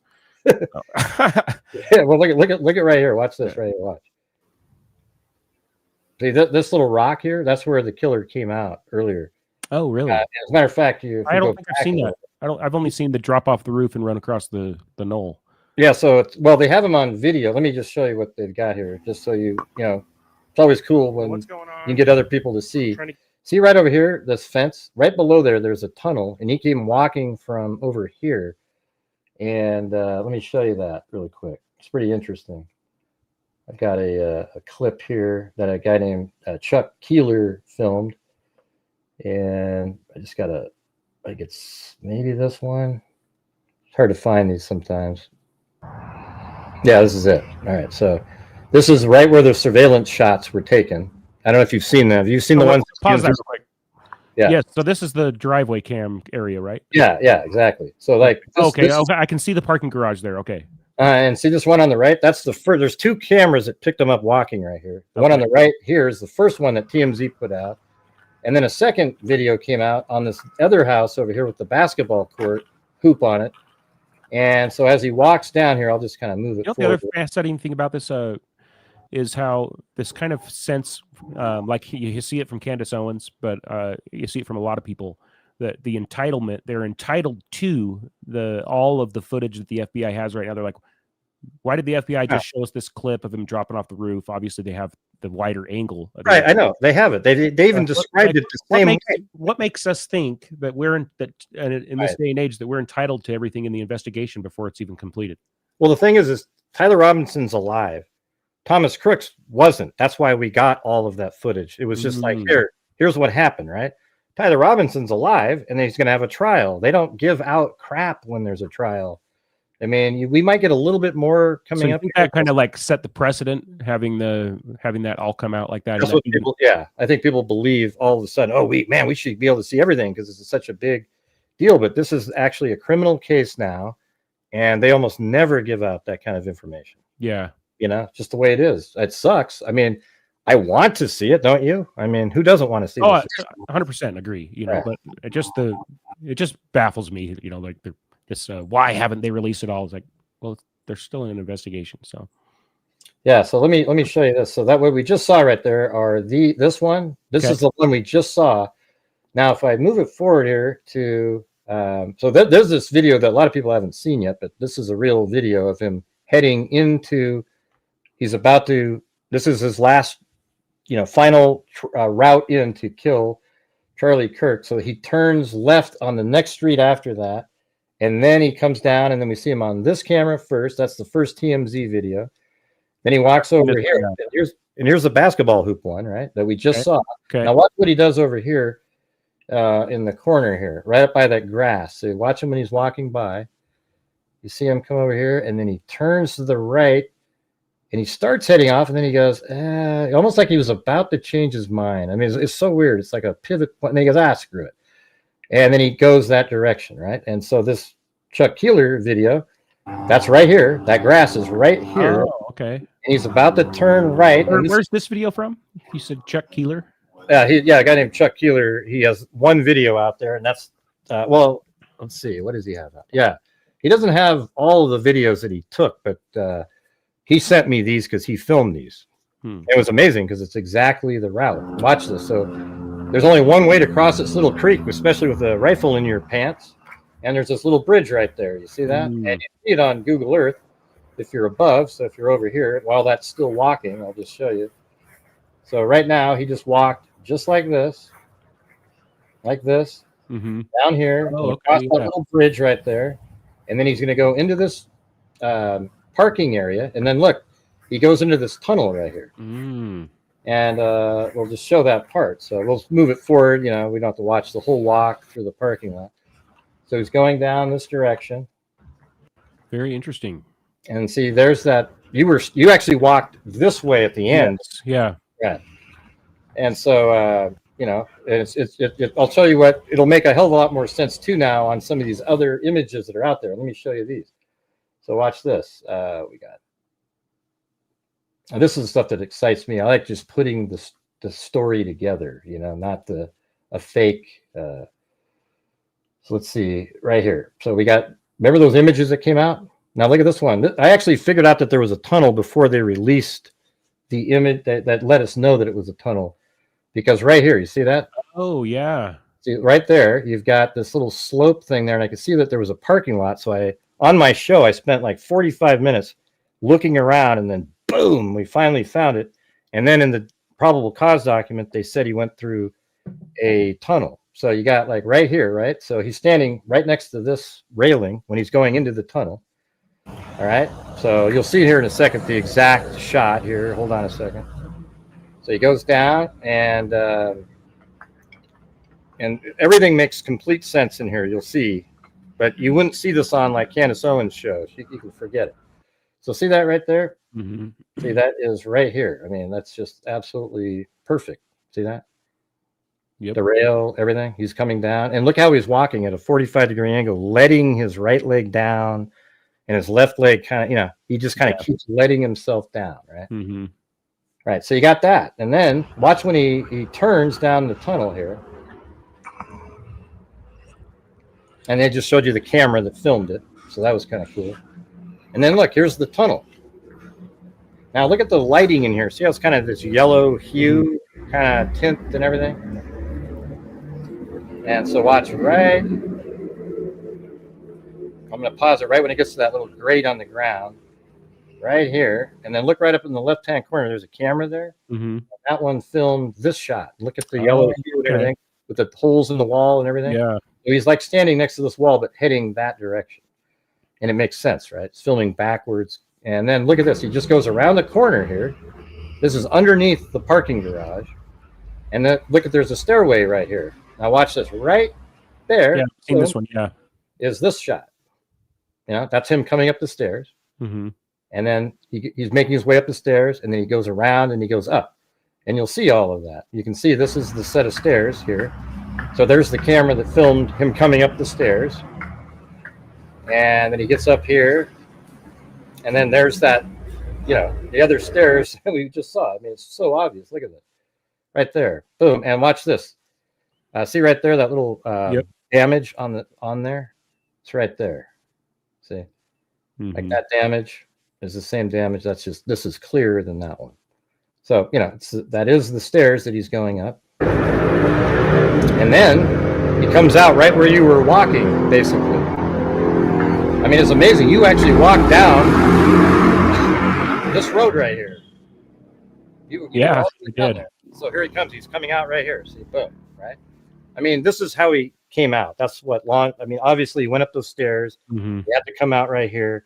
And I think he went exactly where you came from, because that's nice and hidden in there. If you go to the left, you're kind of visible out on the streets, but through here, it's kind of, it's like a driveway of some sort. Mm-hmm. Anyways, we can go back to your, because that absolutely explains all those images, though. Totally. Yep. Yeah. Totally explains them. All right, so we'll go to this. We go back to your clip over here.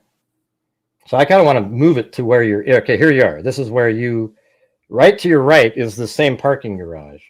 In fact, I think if you backwards a little bit, you can. You walk all the way down there, and that's where you see a guy on the roof, I think. Yeah, that's because that's where the cops are. I'm just trying to get, over there. I'm trying to get across to where my wife is, and then as we get over there, we start seeing all the cops, and then I'm like, oh, okay, let's just go up to this hill and film the cops.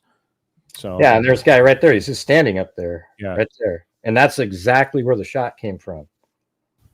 And I actually did something with Google Earth earlier, and right here, we stop for a second next to this van. I don't know if you can see that van if you could back it up and see that van. But I run into this guy who seems to be oblivious, like he didn't even experience this. He must not have been at the shooting, because this guy who owns this van, you can see there's a marijuana leaf on the side. I was looking at that. Yeah, as we're sitting here, maybe you can hear it if you turn up the audio, but we're just standing there like taking a break and breathing because I'm lugging 2 tripods with cables coming out of my backpack, right? So, yeah. But this guy comes up and he's like, "Hey, isn't that?" And my camera's just sitting there. I think he thinks I'm filming his van, and he's like, "Isn't that the coolest van you've ever seen?" And I'm like, "What?" Scooby-Doo van, yeah. Yeah.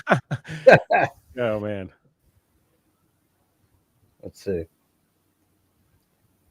But it's interesting. You're filming a guy on the roof on the opposite side of those. Remember that one? You ever seen the one video where there's these people that filmed the actual shooter on the roof from the side? Yeah. From the other side. Yep. Yeah, you're about the same distance almost. That's why it just looks like a this black figure. Next clip coming up here generated quite a few conspiracies too. There's some fast food employees that work at the Wendy's or whatever that's inside the university. Here's that guy. I'm glad I don't watch a lot of this stuff. Oh man, that must be blood there. You see that, everybody? Oh, that was another thing that came. That actually. Oh, really? Yes, oh, you didn't see that? No, I just threw it out there. Dead serious.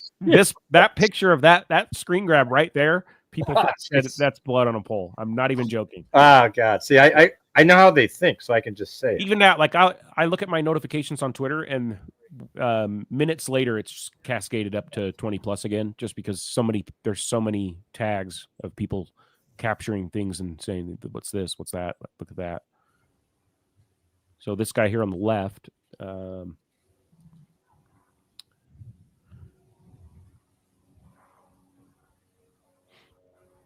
You see, they're all hiking up that hill, And so the shooter was right up there. Like let me show you this one thing that I made from earlier today. So you have him, I think let's see. This image, is it that one? I'm trying to find it in this. So I took a bunch of still frames from your video. So let me see. Yeah, that one right there. I guess this is number 3, right? So what I was doing in Google Earth is I would click on like number 3, watch, goes, and it flies down and it goes right where you were, right? And then see, look, I can show you that that's where the shot came from, right where that guy is standing.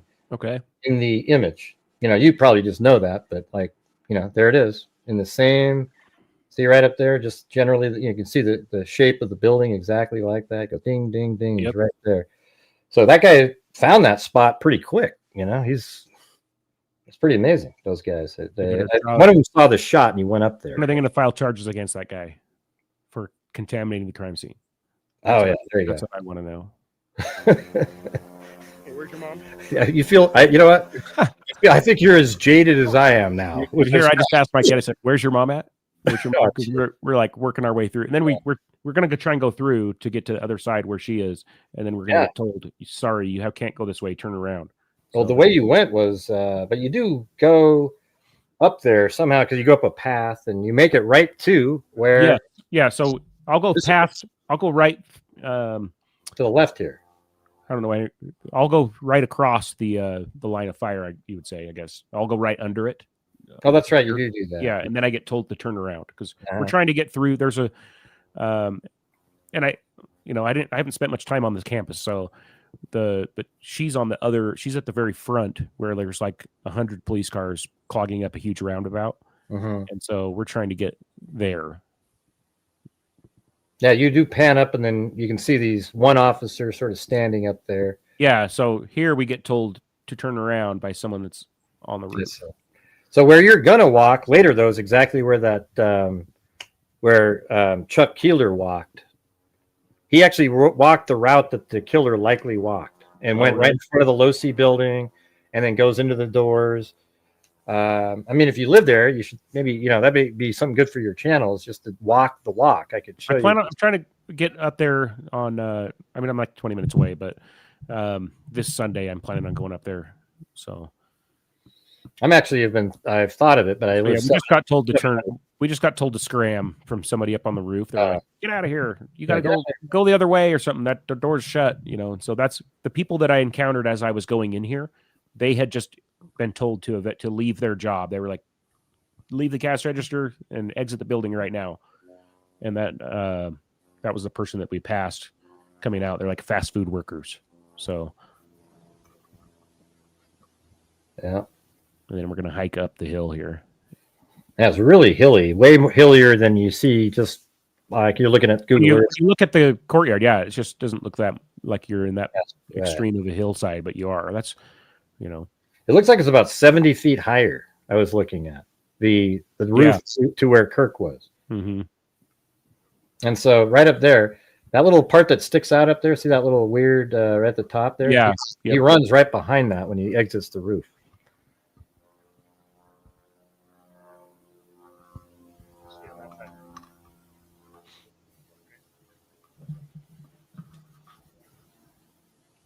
Yeah, so like you're right up here, Whatever this coming building is around here. like right through here now. And that's the thing. He went running from over here like this. Oh, let me get back to there you go. Yeah, the cops come up right here and they're going to search that shed. See him like there? Oh yeah, cool. Actively clearing this building. Let me rewind it slightly just to see. Yeah, you can kind of see him right there, but he so they come up and then the guy with the military fatigues, you know, the SWAT guy, he points his weapon at the door while the other guy is kind of is on the other side of the door and they open it like that. Going down here. Mm-hmm. But this camera doesn't have like image stabilization, so that's going to be a thing to. You know, here's a camera you might think of buying. Is a it's not even it's called the Insta 360. It shoots in 4K 360 degree with image stabilization, and you can look around however you want to look Looking like this might have been later. I have one of those. It's amazing. out here on Just this building, possibly, really clear too. because that would be the only I'll have spot to look into that. to reach down to the courtyard. The Yeah, cool look thing at- about it to me there's though is it's got a SD card and a jack for your audio and everything, so I can run all the audio right through it. And then I think it might have some. It has the SD card for sure. Yeah. But anyway, I have a terabyte in there because it's shooting 8K 360 degree every frame. You know. But look, so there's three guys right here, and this is right where he came running. So they're like, why are you filming the rooftops? Well, there's guys on the roof. That's why I know, you're looking around for God's sake. I'm looking around. Like, You know here's what's funny. If you had filmed the ground like they want you to do, they'd say, "Why the hell are you filming the ground, man? You're trying to hide something." why are you filming the ground? Yeah, but look at this. Just this little hill next to it is as high as the roof. Isn't Yeah, that that I go and stand on this little knoll. yeah, it's crazy. And he went I up. wanted to get a better view of the roof where the cops were because we all heard the shot come from that area. Yeah, so let's just That's why we were there. That's why the cops were there too. right. So let's switch over to that really quick just to show that portion. So here's exactly where you are standing, like right over here. As it pans, you'll see there's a hill there. So he just came off that little corner there. Isn't it weird that you were standing right next? I mean, it's just like supposed to be kind of surreal later, but you're right up here. The whole thing was surreal, you know. And I was just standing there watching the cops. I'm like, oh, that looks interesting. You know? Yeah, but you're standing like look, right I haven't seen this far in. I didn't realize he walks up that little hill. Yeah, so he goes up that hill, and he actually goes all the way around. I'll show you. So I'm just right there at the Right top, here. right where that little thing rises up past him. That's where I've set my tripod. So, Yeah, and so look, he's over there fiddling around with the towel and the gun. See how he's got it? He's swinging it with his leg, and then it kind of breaks off of there, and then he keeps moving around, and he goes over to here, and then that's where he dumps the woods just to the right. And so I'll show you something that just so you'll have this. show me where that is. These woods. I know Yeah. it's like a green belt, but Right. So he came running over here, and he comes off, and then ooh, shit. Man, that was just moving all over the place. Right here is where you just are right now. You're standing on this little hill. And then he went running down like this. And then the wooded area is just right here. Oh, okay. Right. So when you go there, just realize you just kind of, the first wooded area that you see out of this parking lot, that's it. And I actually matched up the curb paint design, whatever you want to call it, the cracks, with exactly where law enforcement was right in that spot looking into this area here. So I don't know if that's exactly where it was, but if you look right here, this is interesting. So a lot of people think, like, why, who's moving the camera around? But the thing is it's right over here. There's this is a 360-degree camera right there that's filming the entire thing. So that camera, they're able to watch the entire event. It's like I'm going all over the place here, but if I go right over where the camera was, it's right here on this point, and then turn it like this. This is the exact shot we were just watching. I mean, just like this. So it's kind of like up here. He jumps off. It's just a big pan. Uh-huh. A big fisheye lens, and then they're just panning in. They're just panning in on spots. Right, and they can record it. Like, okay, we want to follow this guy, so they turn it. It's amazing. It probably records on a loop, and then they went and snagged it off there before it self-deleted 3 weeks. Yeah, it also only shoots. They only do it like I think it's 6 frames a second. So because it's such big, like each frame is huge. I would totally. All right, so then let's see. So we did. I just showed you that part. I'm just trying to do the whole thing, the experience.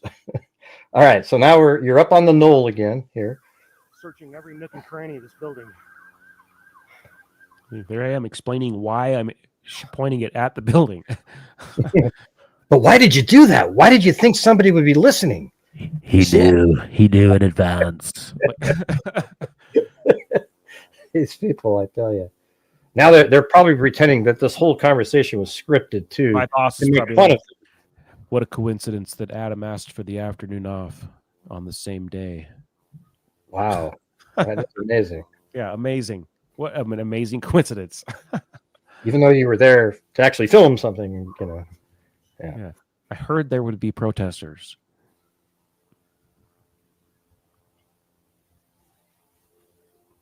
Yeah, so you set it up here. I don't know if you speak or anything, but not much. I mean, I just say, they're searching every nook and cranny, and then we get bored of that area. Yeah, so you actually, for a moment there, filmed the... Mm-hmm. Let me go back. Right there. Okay, so that camera is right there. Yep. Right here.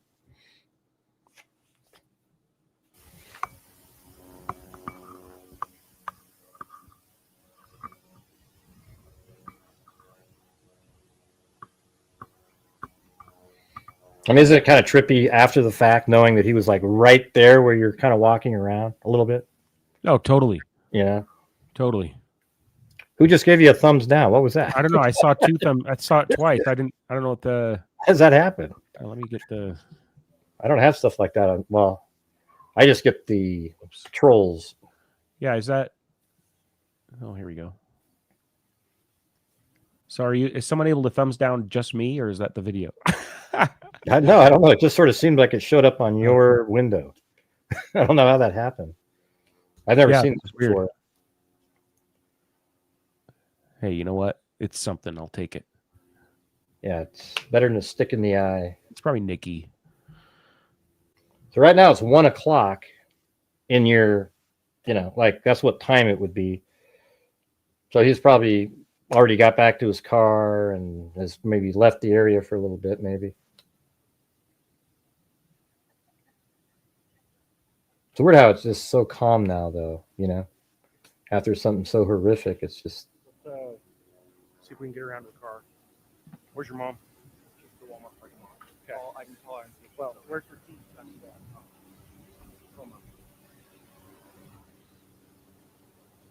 Let me just let's get when you start moving again.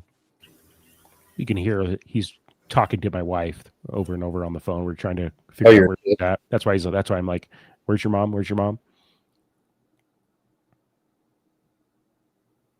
All right, let's do this part. So now you're making your way towards the parking garage right here. Yeah. I mean, I don't know if that's where you're headed, but that's where the direction you're going.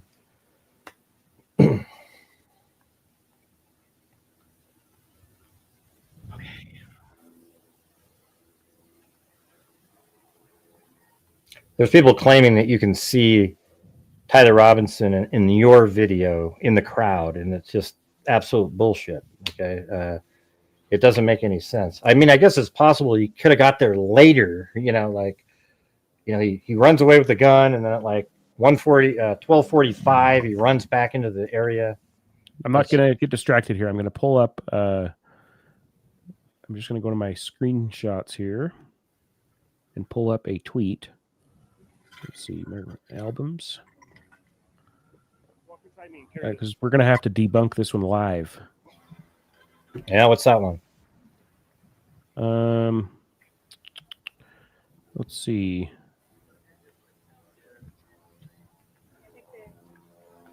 Okay, here it is.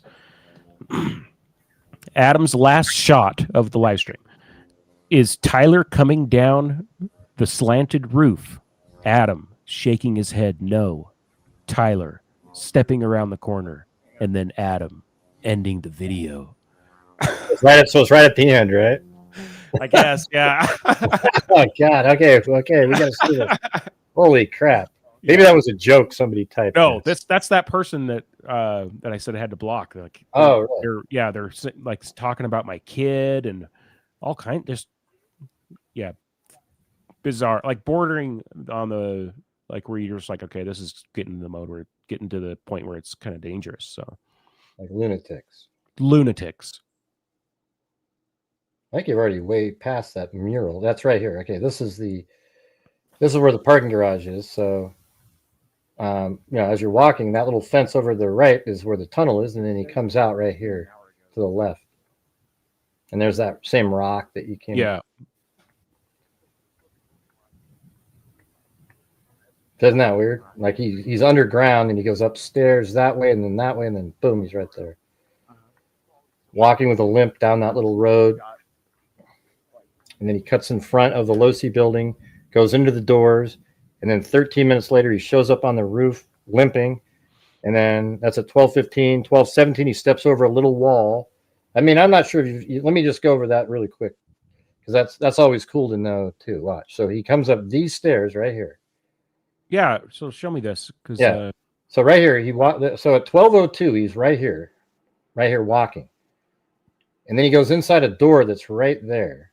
So you could go, do this when you're there. There's a door right there, and then we don't know what he did, but I'm sure he's on camera somewhere in the building for 12 minutes or so, and then there's just these stairs that go up right here. I think there's just like a single rail up there that you just have to walk over to get to the gravel roof. Yeah, I was going to say that guy also filmed that, but yeah, there wasn't a rail. So you go up to the roof, right? It's like at the end of that orangish or that reddish thing. I think there's just like a small. But this is a common area. But I think what he really did, because it says in the original probable cause that he went over a wall on the north side of the wall, and I think it's right here. So I think there is this. He could have gone and then went into here, but I think he just went over this. And then in this position is where he assembled the rifle out of his pants because he limped all the way across apparently. And then from here, he ran to this portion and then he kind of scooted over, they say, kind of like this, and got in position and he was laying down. And then at 12:23 approximately is when the shot, I think it's probably right around what I have there, 12:23:22. But see, that's how it went though. He's caught on camera basically the whole time, but none of these people ever bring this stuff up. It's just, that's not him, man. How come? I don't feel like it. Yeah. So there's that fence. They do mention that. So the probable cause and the charging documents word it slightly differently. One says like over a fence and then he went out of view. But I think the probable cause made more sense to me. Should we go all the way to the end? Check that out. Yeah, let's do it. Let's see what that is. Yeah, I did a second 5-minute stream from the parking lot, so I wasn't quite sure if it was this one or the second one, but we can find that one too. We're on the case.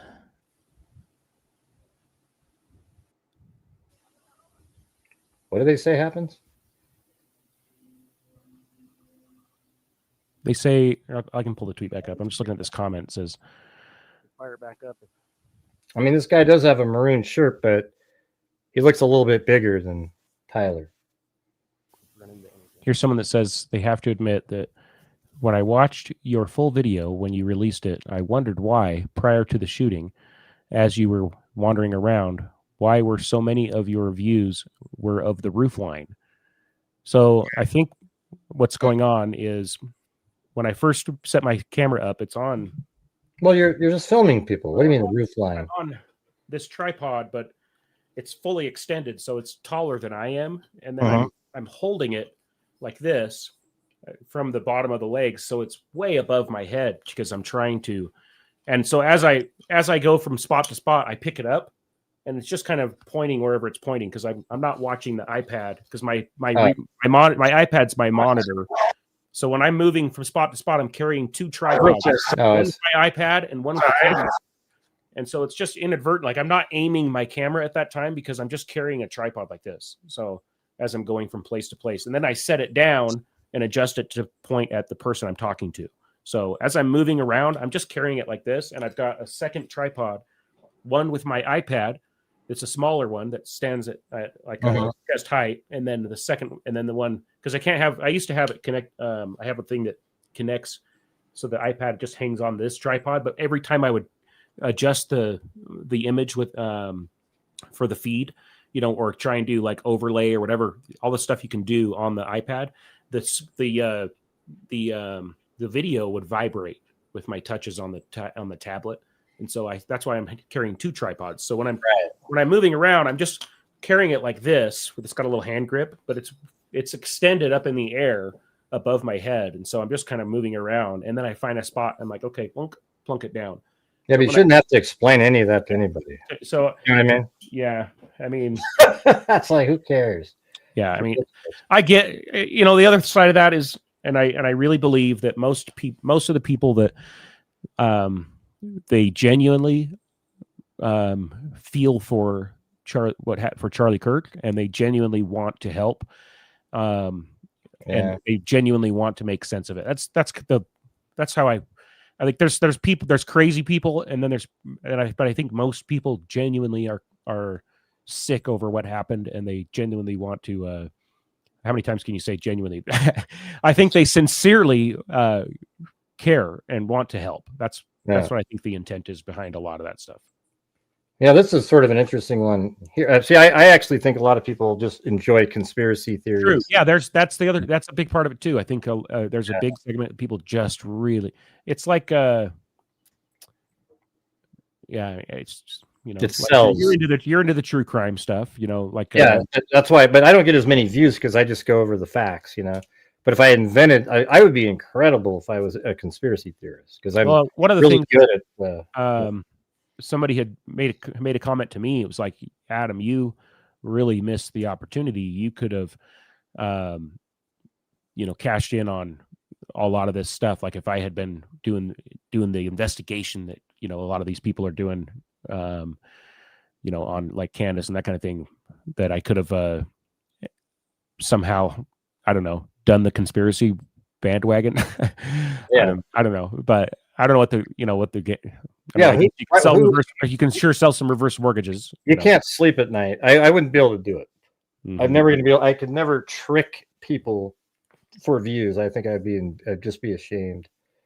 So right here, this is where you're at right here. It's interesting because right through this shot right here is at 12:10. He's not on the roof yet, but he's in the building. But this shot's almost.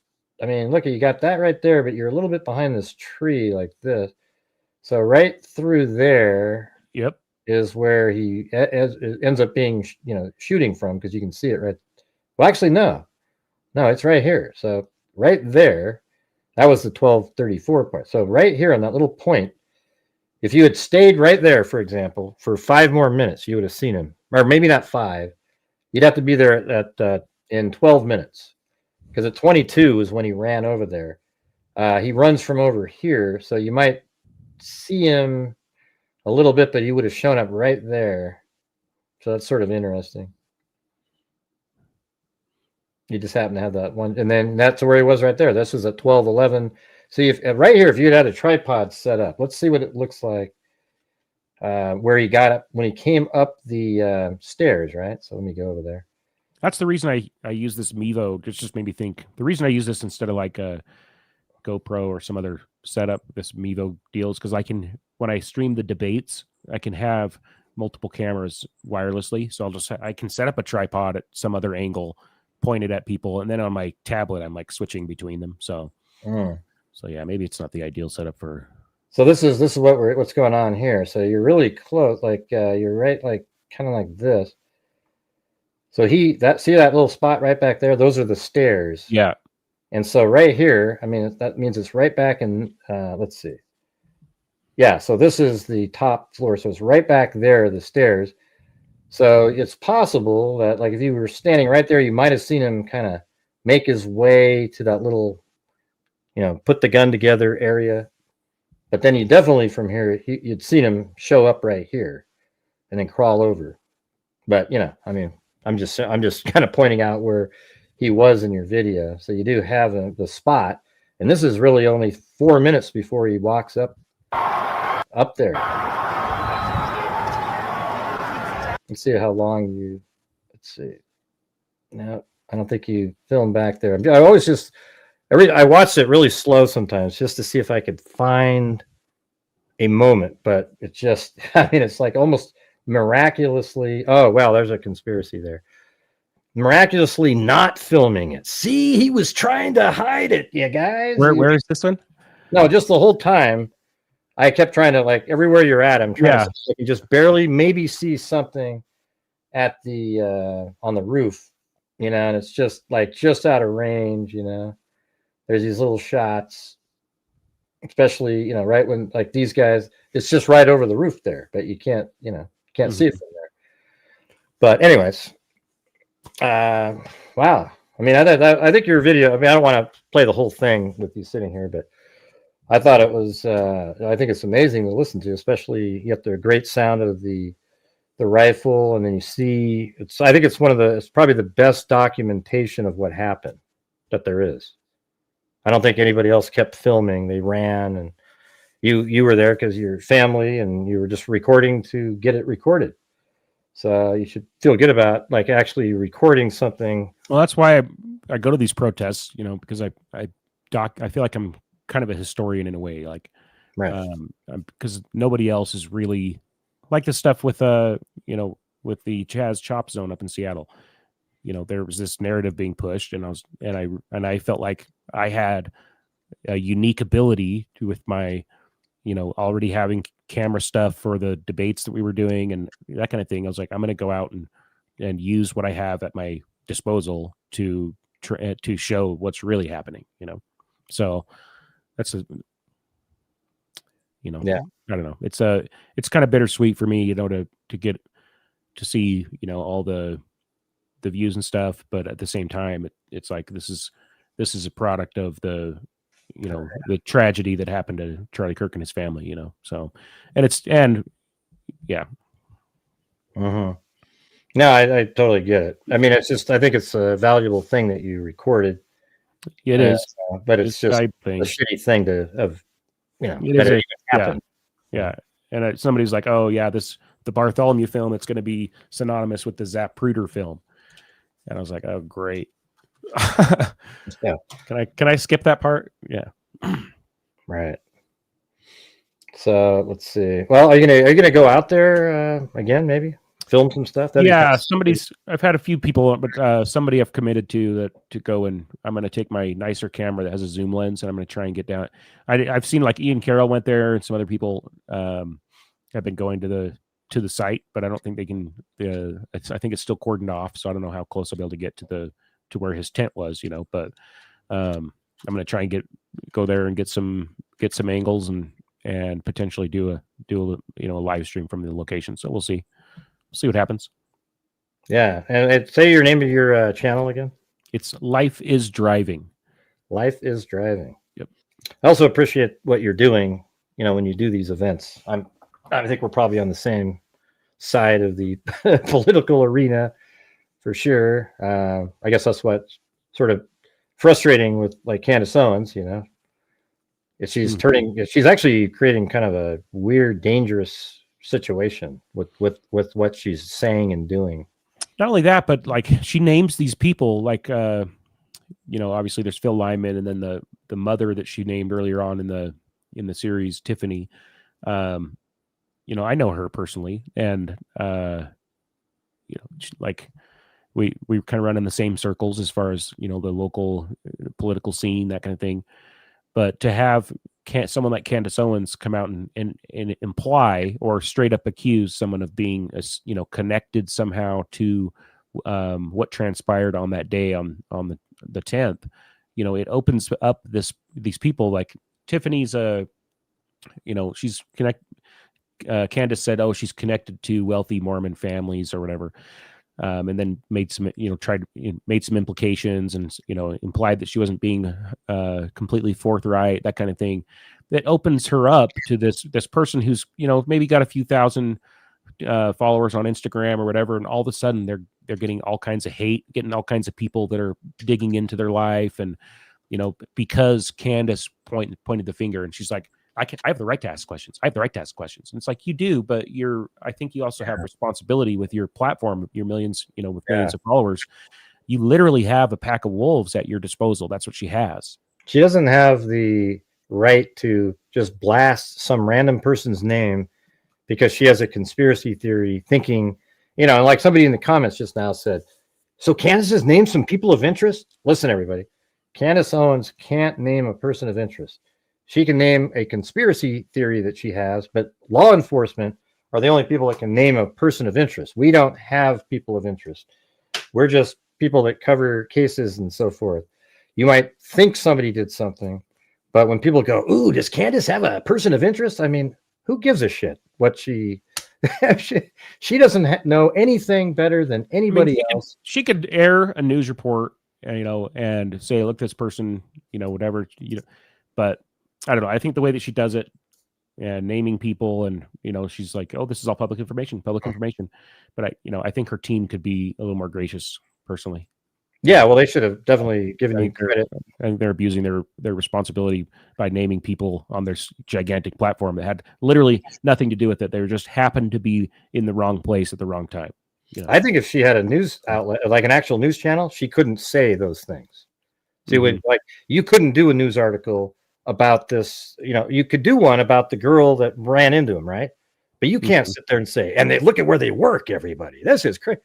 Man, you would get sued 7 ways to Sunday. I mean, it would just be absolutely, you just can't do that. I mean, what she's doing is not legal, actually. I mean, you can do whatever you want, but you have ramifications from it. I mean, there's freedom of speech, but you're beyond that now because you've accused and insinuated people of being part of killing Charlie Kirk, and it's just, it's crazy. I don't even know. I don't even know how that pops into. Yeah. Like this records lady that works for the police department. Like, how are you there? How are you there on your, what? You just get lots of days off. What? It's like, does Candace not know how the real world works? You say, hey, can I go to this event? Or maybe she works, through the weekend. Maybe she has the Wednesday off, So people have these things called schedules. And then when you want to go to something, like how do people go to a concert? How do people do anything? How do people do anything in life? You plan ahead, just like I did. I heard that Charlie Kirk was coming. I heard there was going to be counter protesters. So I marked it in my calendar. Then I talked to my boss and said, hey, I need to be able to go to this thing. And that's how I ended up there. That's how people end up at things. They hear about them, they make plans, and they show up. So it sucks that this happened. It really sucks that this whole thing happened. People make plans, everybody. That's just such a wow. People make plans and do things, everybody. And wow. And the reality is so much more bizarre. That if you think about how did this kid get to the radicalized to this point, and you can look at a lot of the other stuff on my channel. We are going into the I do a lot of stuff on the school systems and the indoctrination of these sickos that want to come after our kids and teach them about all kinds of crazy things with sexuality and stuff at the down at the 4th grade level and earlier. And these people up in Washington State that want to give hormones to your kid at school. They want to facilitate abortions for 13-year-old girls without the knowledge of the parents, without knowledge or consent of the parents. They want to sever that parent-child bond. The reality of how we got from a kid who was born into maybe not religious zealot family, but they're somewhat religious. You know, a 2-parent household with, you know, in a red state with the education provided by the state. How did this kid go from, you know, how did it get to the point where he separated from his parents' values and got to the point where he thought in his mind that because Charlie Kirk disagreed with his beliefs on the sexuality of his friends or whatever, that he thought it was appropriate to go and fire a gun and take someone's life in front of 3,000 people? How did he get to that spot? Like, there's something really happened that is really happening in our society. It's really happening in our schools, even in red state Utah. We have this bizarre system that has created this kid, and beyond that, we have this potential conspiracy among his friends, these Trantifa and furry people that he's associated with, that tweeted out stuff in advance that seemed to predict and know that something was going to happen to Charlie Kirk. We have an actual real life conspiracy. Sorry to, you know, repeat the same thing, but reality is so much more crazy than Israel might have been involved, you know, like. Yeah, well, Tyler Robinson wouldn't be alive if Israel would had something to do with him. And that's not, you know, if you know, I've heard a lot of people comment on this, but it's like Israel wouldn't have done it. Wouldn't have done it this way. Yeah, they would have been quietly somewhere. Yeah, it would have been somewhere quiet, somebody touching his hand or something. But who knows, you know?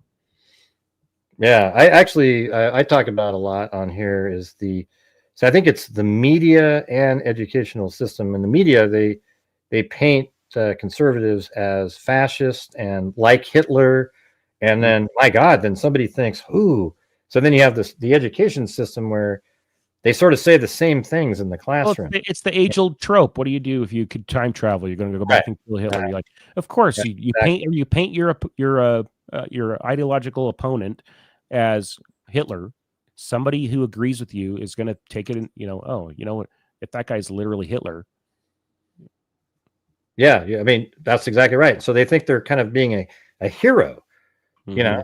I mean, and they are in to a lot of people in the country. If you look at the reception for Luigi Mangione, there's the people that are celebrating, you know, this lunatic Nikki that coming on here saying that he's innocent, you know, and you know, you're going to have these weird people that follow this killer and glorify him, put him on a pedestal, that outright are okay with what he did, and other people that, you know, refuse to believe it, or, you know, whatever. But you know, people are literally making heroes out of these killers. So, and we have this weird sickness in society where it's somehow on one side of the political spectrum, it's okay to glorify, you know, the cold-blooded murder of somebody because you didn't like the policies that he put into his health insurance plan, right. You know. I mean, you hear it a lot with the but comments, like, yeah, I mean, nobody should just, but, you know, and then it's like, well, as soon as you say but, now you're basically saying it was okay, because you're making an excuse of why somebody did something. There's absolutely no excuse for somebody to do what Tyler Robinson did. And I've got this, I mentioned this crappy podcast locally, it's a bunch of leftists. But I posted this clip on Twitter of these guys on their episode immediately following the murder, and they're like, you know, we don't want anybody dead. We never wanted anybody dead. We just want to silence them in a way that it causes severe pain for them to communicate. You know, break their jaws and fingers. This is acceptable to these people. You know, if you disagree with them, it's acceptable in their eyes to break your jaw and break your fingers so that you and he equated it to putting somebody in Facebook timeout, you know. So you know, hospitalizing somebody to silence them is totally acceptable. They didn't want anybody dead, but they're totally fine with hospitalizing someone to silence them because their words hurt their feelings. That's what it comes down to. And that's just not something, I mean, it's what's funny is, like, you know, the fascist word is always thrown at the right. Exactly. But in the reality, the people that are like that really kind of infringe on freedom of speech is not the right. If you look at my channel, that the protests that, you know, that I stream in, like, these people show up in black-clad masks and take over our event, shut down our microphones, shut down our speakers that are lined up to talk. They are oppressing our free speech. They're literally acting as the fascists in that scenario. They show up, they come in, I'm interviewing protesters at the No Kings rally, and these Antifa weirdos show up and try and shut down the interviews. They get in the way of the camera. They'll show up and shoulder check me. They'll tell the person, you don't want to talk to this guy. You see it in Dick Shirley's stuff all the time. You don't want to talk to this guy. They end up following you around, you know, interfering with you, trying to have, like, I'm literally having a discussion with somebody about immigration, you know, and we're having a polite conversation, and they'll come up and try and end the conversation. They don't want the conversation to happen. They're against free speech, but yet they call me the fascist. Yeah, well, that they're exactly the opposite of the name that they call themselves. Mm-hmm. Yeah, Antifa, right? That's what that stands for, anti-fascist. Yeah, I show up with a camera and ask questions why someone's there, and I'm the fascist. Like, I'm literally giving you a platform to tell me why you're here. Right. Is it okay if I ask a question? But you see, what you're talking about isn't worthy, you see, and they are the arbiters of what's right and wrong. No matter what the scenario, they have the moral high ground. Just ask them. They'll tell you. Yeah, the moral high ground every single time. Yeah. I know when that started, probably like 2008. Mm-hmm. Let's see. Yeah. Well, do you have anything you want to say here? I mean, I don't want to keep you on forever, but no, you know, what I'm doing isn't special or unique. You know, anybody out there that's got an anonymous handle on here can actually do something and show up and put a camera in someone's face, you know? So I think that, and I really hope, I've said this a few times, that I hope that people come away with this and try to be more like Charlie Kirk. You know, I think that's the only way that any good is going to come out of this whole situation. So, well, I got to tell you, there was this is what I said, see, I have a true crime channel, and there's times where cases overlap into the political realm, and I feel compelled at times to say, hey, you know, look at this. This is what caused this. You know, it might be like the education in the school systems, they're teaching, you know, I might get into that. And then I have a whole bunch of people that just cancel the show. They just go, I'm out of here. I'm never watching again. So after Charlie Kirk, I said, you know what, you guys, I don't care anymore. I'm going to tell you what the truth is, and I'm not going to worry about somebody unsubscribing, etc. I'm going to say what the hell I think and what I know to be true. And if you don't like it, you just don't have to watch. All right. Yep. And I want to thank you for having me on. I just hit exactly 3,000 subscribers on YouTube. So boom, we thank did you for pushing me to that number. That's a new one for me. So thank you, sir. Very cool. Awesome. I appreciate you coming on, and maybe we should do this again sometime on something else, or just even a topic you're interested to talk to. I'd be happy to come on anytime. Oh, that's awesome. Okay, cool. Well, thanks, Adam Bartholomew. What's it? Say your channel name again. It's at Life is Driving. That's on. You can find me there on most places. Yeah, so I'll put it in the chat. At Life is it's one word. So. One word. Yep. Life is Driving. Like in real life, we got to look forward. You know, you're supposed to look at the rearview mirror every little bit for a second. You take a glance at it and analyze your past mistakes, but you always got to be pushing forward. So it's That's like right. life is like driving a car. You Very keep cool. your hands on the wheel and pay attention to what's in front of you, and you know, hopefully we can get somewhere. I probably should have had it on this view, but I just keep looking at the scene over there. But anyways, thanks a lot for coming on. We'll do it again sometime. And when you go out there with your friend and film or whatever you're doing out there, maybe we can have you back on and you can talk about that. But if you need help with the exact path and everything, I can send you. That'd be great. Yeah, if you could send me that. I'm gonna go and walk it with my camera, and I got a GoPro that has image stabilization, so so maybe that'll be better. But yeah, I would love to do it again sometime. Excellent. Well, good having you, and thanks for coming on, and appreciate you. Thanks again. Thanks, guys. All right, bye bye. I'm gonna stay on, but see you okay, later. cool. I'll watch you on the side. All right. All right, freaks. Yeah, it was cool. Good to have Adam on there. I think that video that he took is it's like a historical It's probably the best footage that there is out there covering the entire event. And he seems like a cool guy. Like he's exactly the kind of person that I'm sort of, what do you call it? Gravitate to. So that was cool. I think he's still back there on stage. I can still see him there. He's still hanging out. He's laughing now. I can see him. Yeah.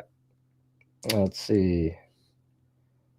Yeah, wasn't that cool? I mean, I thought it was a cool show, just sort of showing all of the different, like, I think it was kind of neat. I think helpful for him to actually see the different locations, etc. I think that's how you do it right there. Okay. All right. But man, you guys, what a massive lull you guys had. That was incredible. I mean, that's what I tell you. Didn't I tell you guys? When you have guests on, how you guys just go crash, crash, crash. Let's see if we can do. If we can get 4 more channel memberships tonight, that'll get us to 80. That would be cool. All right. Any chance at that? You keep copying and pasting about elephants. Who you guys referring to? Let's see. I guess you're an elephant hunter. What? But I feel bad for him that he has to deal with all the trolls, man. It's just that's exactly. And we deal with trolls all the time over here. Mine is just that I work for the feds. That's what I get. What the heck, Lisa Belson? You already did 10 earlier. But thank you. Wow. Lisa Belson. Very kind, very kind. Well, there you go. 81. Not bad, not bad. Thanks, Lisa Belson. I had thought of going out there myself. It's a 700 and something mile drive. I'm just not sure, but I might. There might be a time where I just feel like I got to go do it.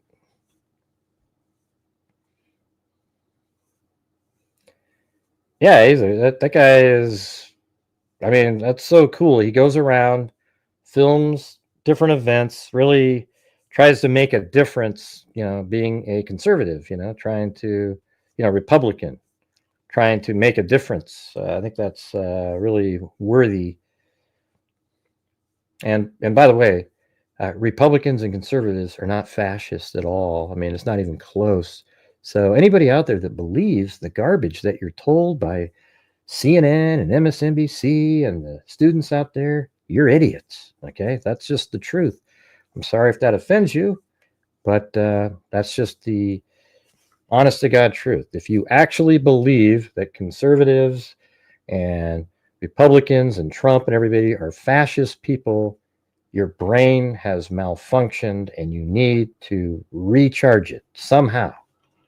Don't know how you're going to do it. Hey, but we only got 416 likes, you guys. That's ridiculous.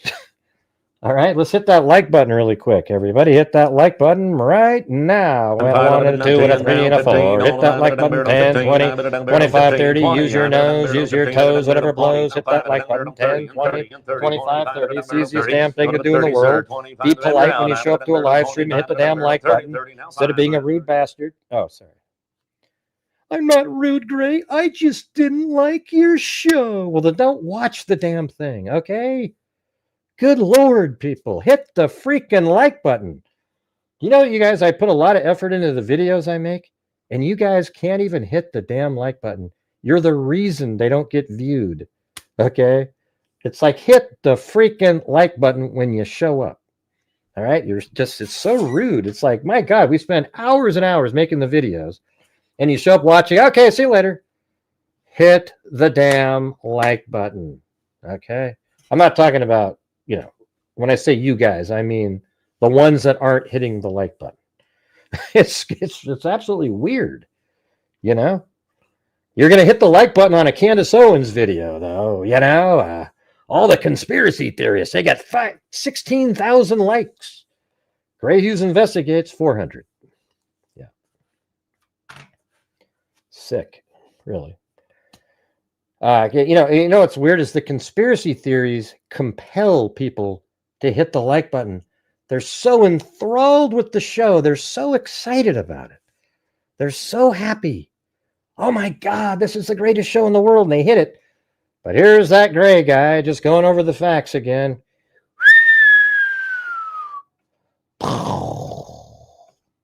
You know, probably sounds like this.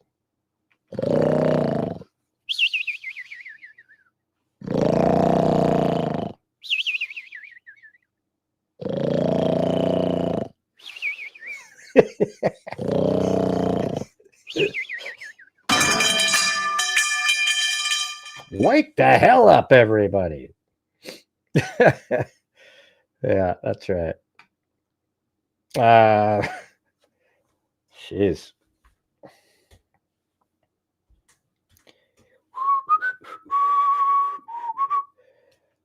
Stops. It's not going to stop, Ryan. It's going to get worse and worse and worse and worse. And I think, you know, what Candace Owens is doing is actually, I mean, sure, it's freedom of speech, but it's dangerous.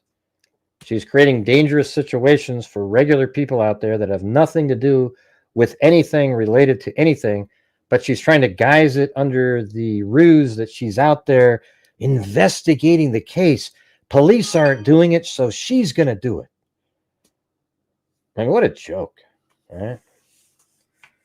Hey, thanks, Chris Stew. Thanks for telling the truth. Oh, there you go. Cause death threats. Yeah. I mean, I think this lady, they're going to go, hey, when did you talk to Tyler? What were you saying to him? Because we heard the other lady say, what did she give him? You know, what was that?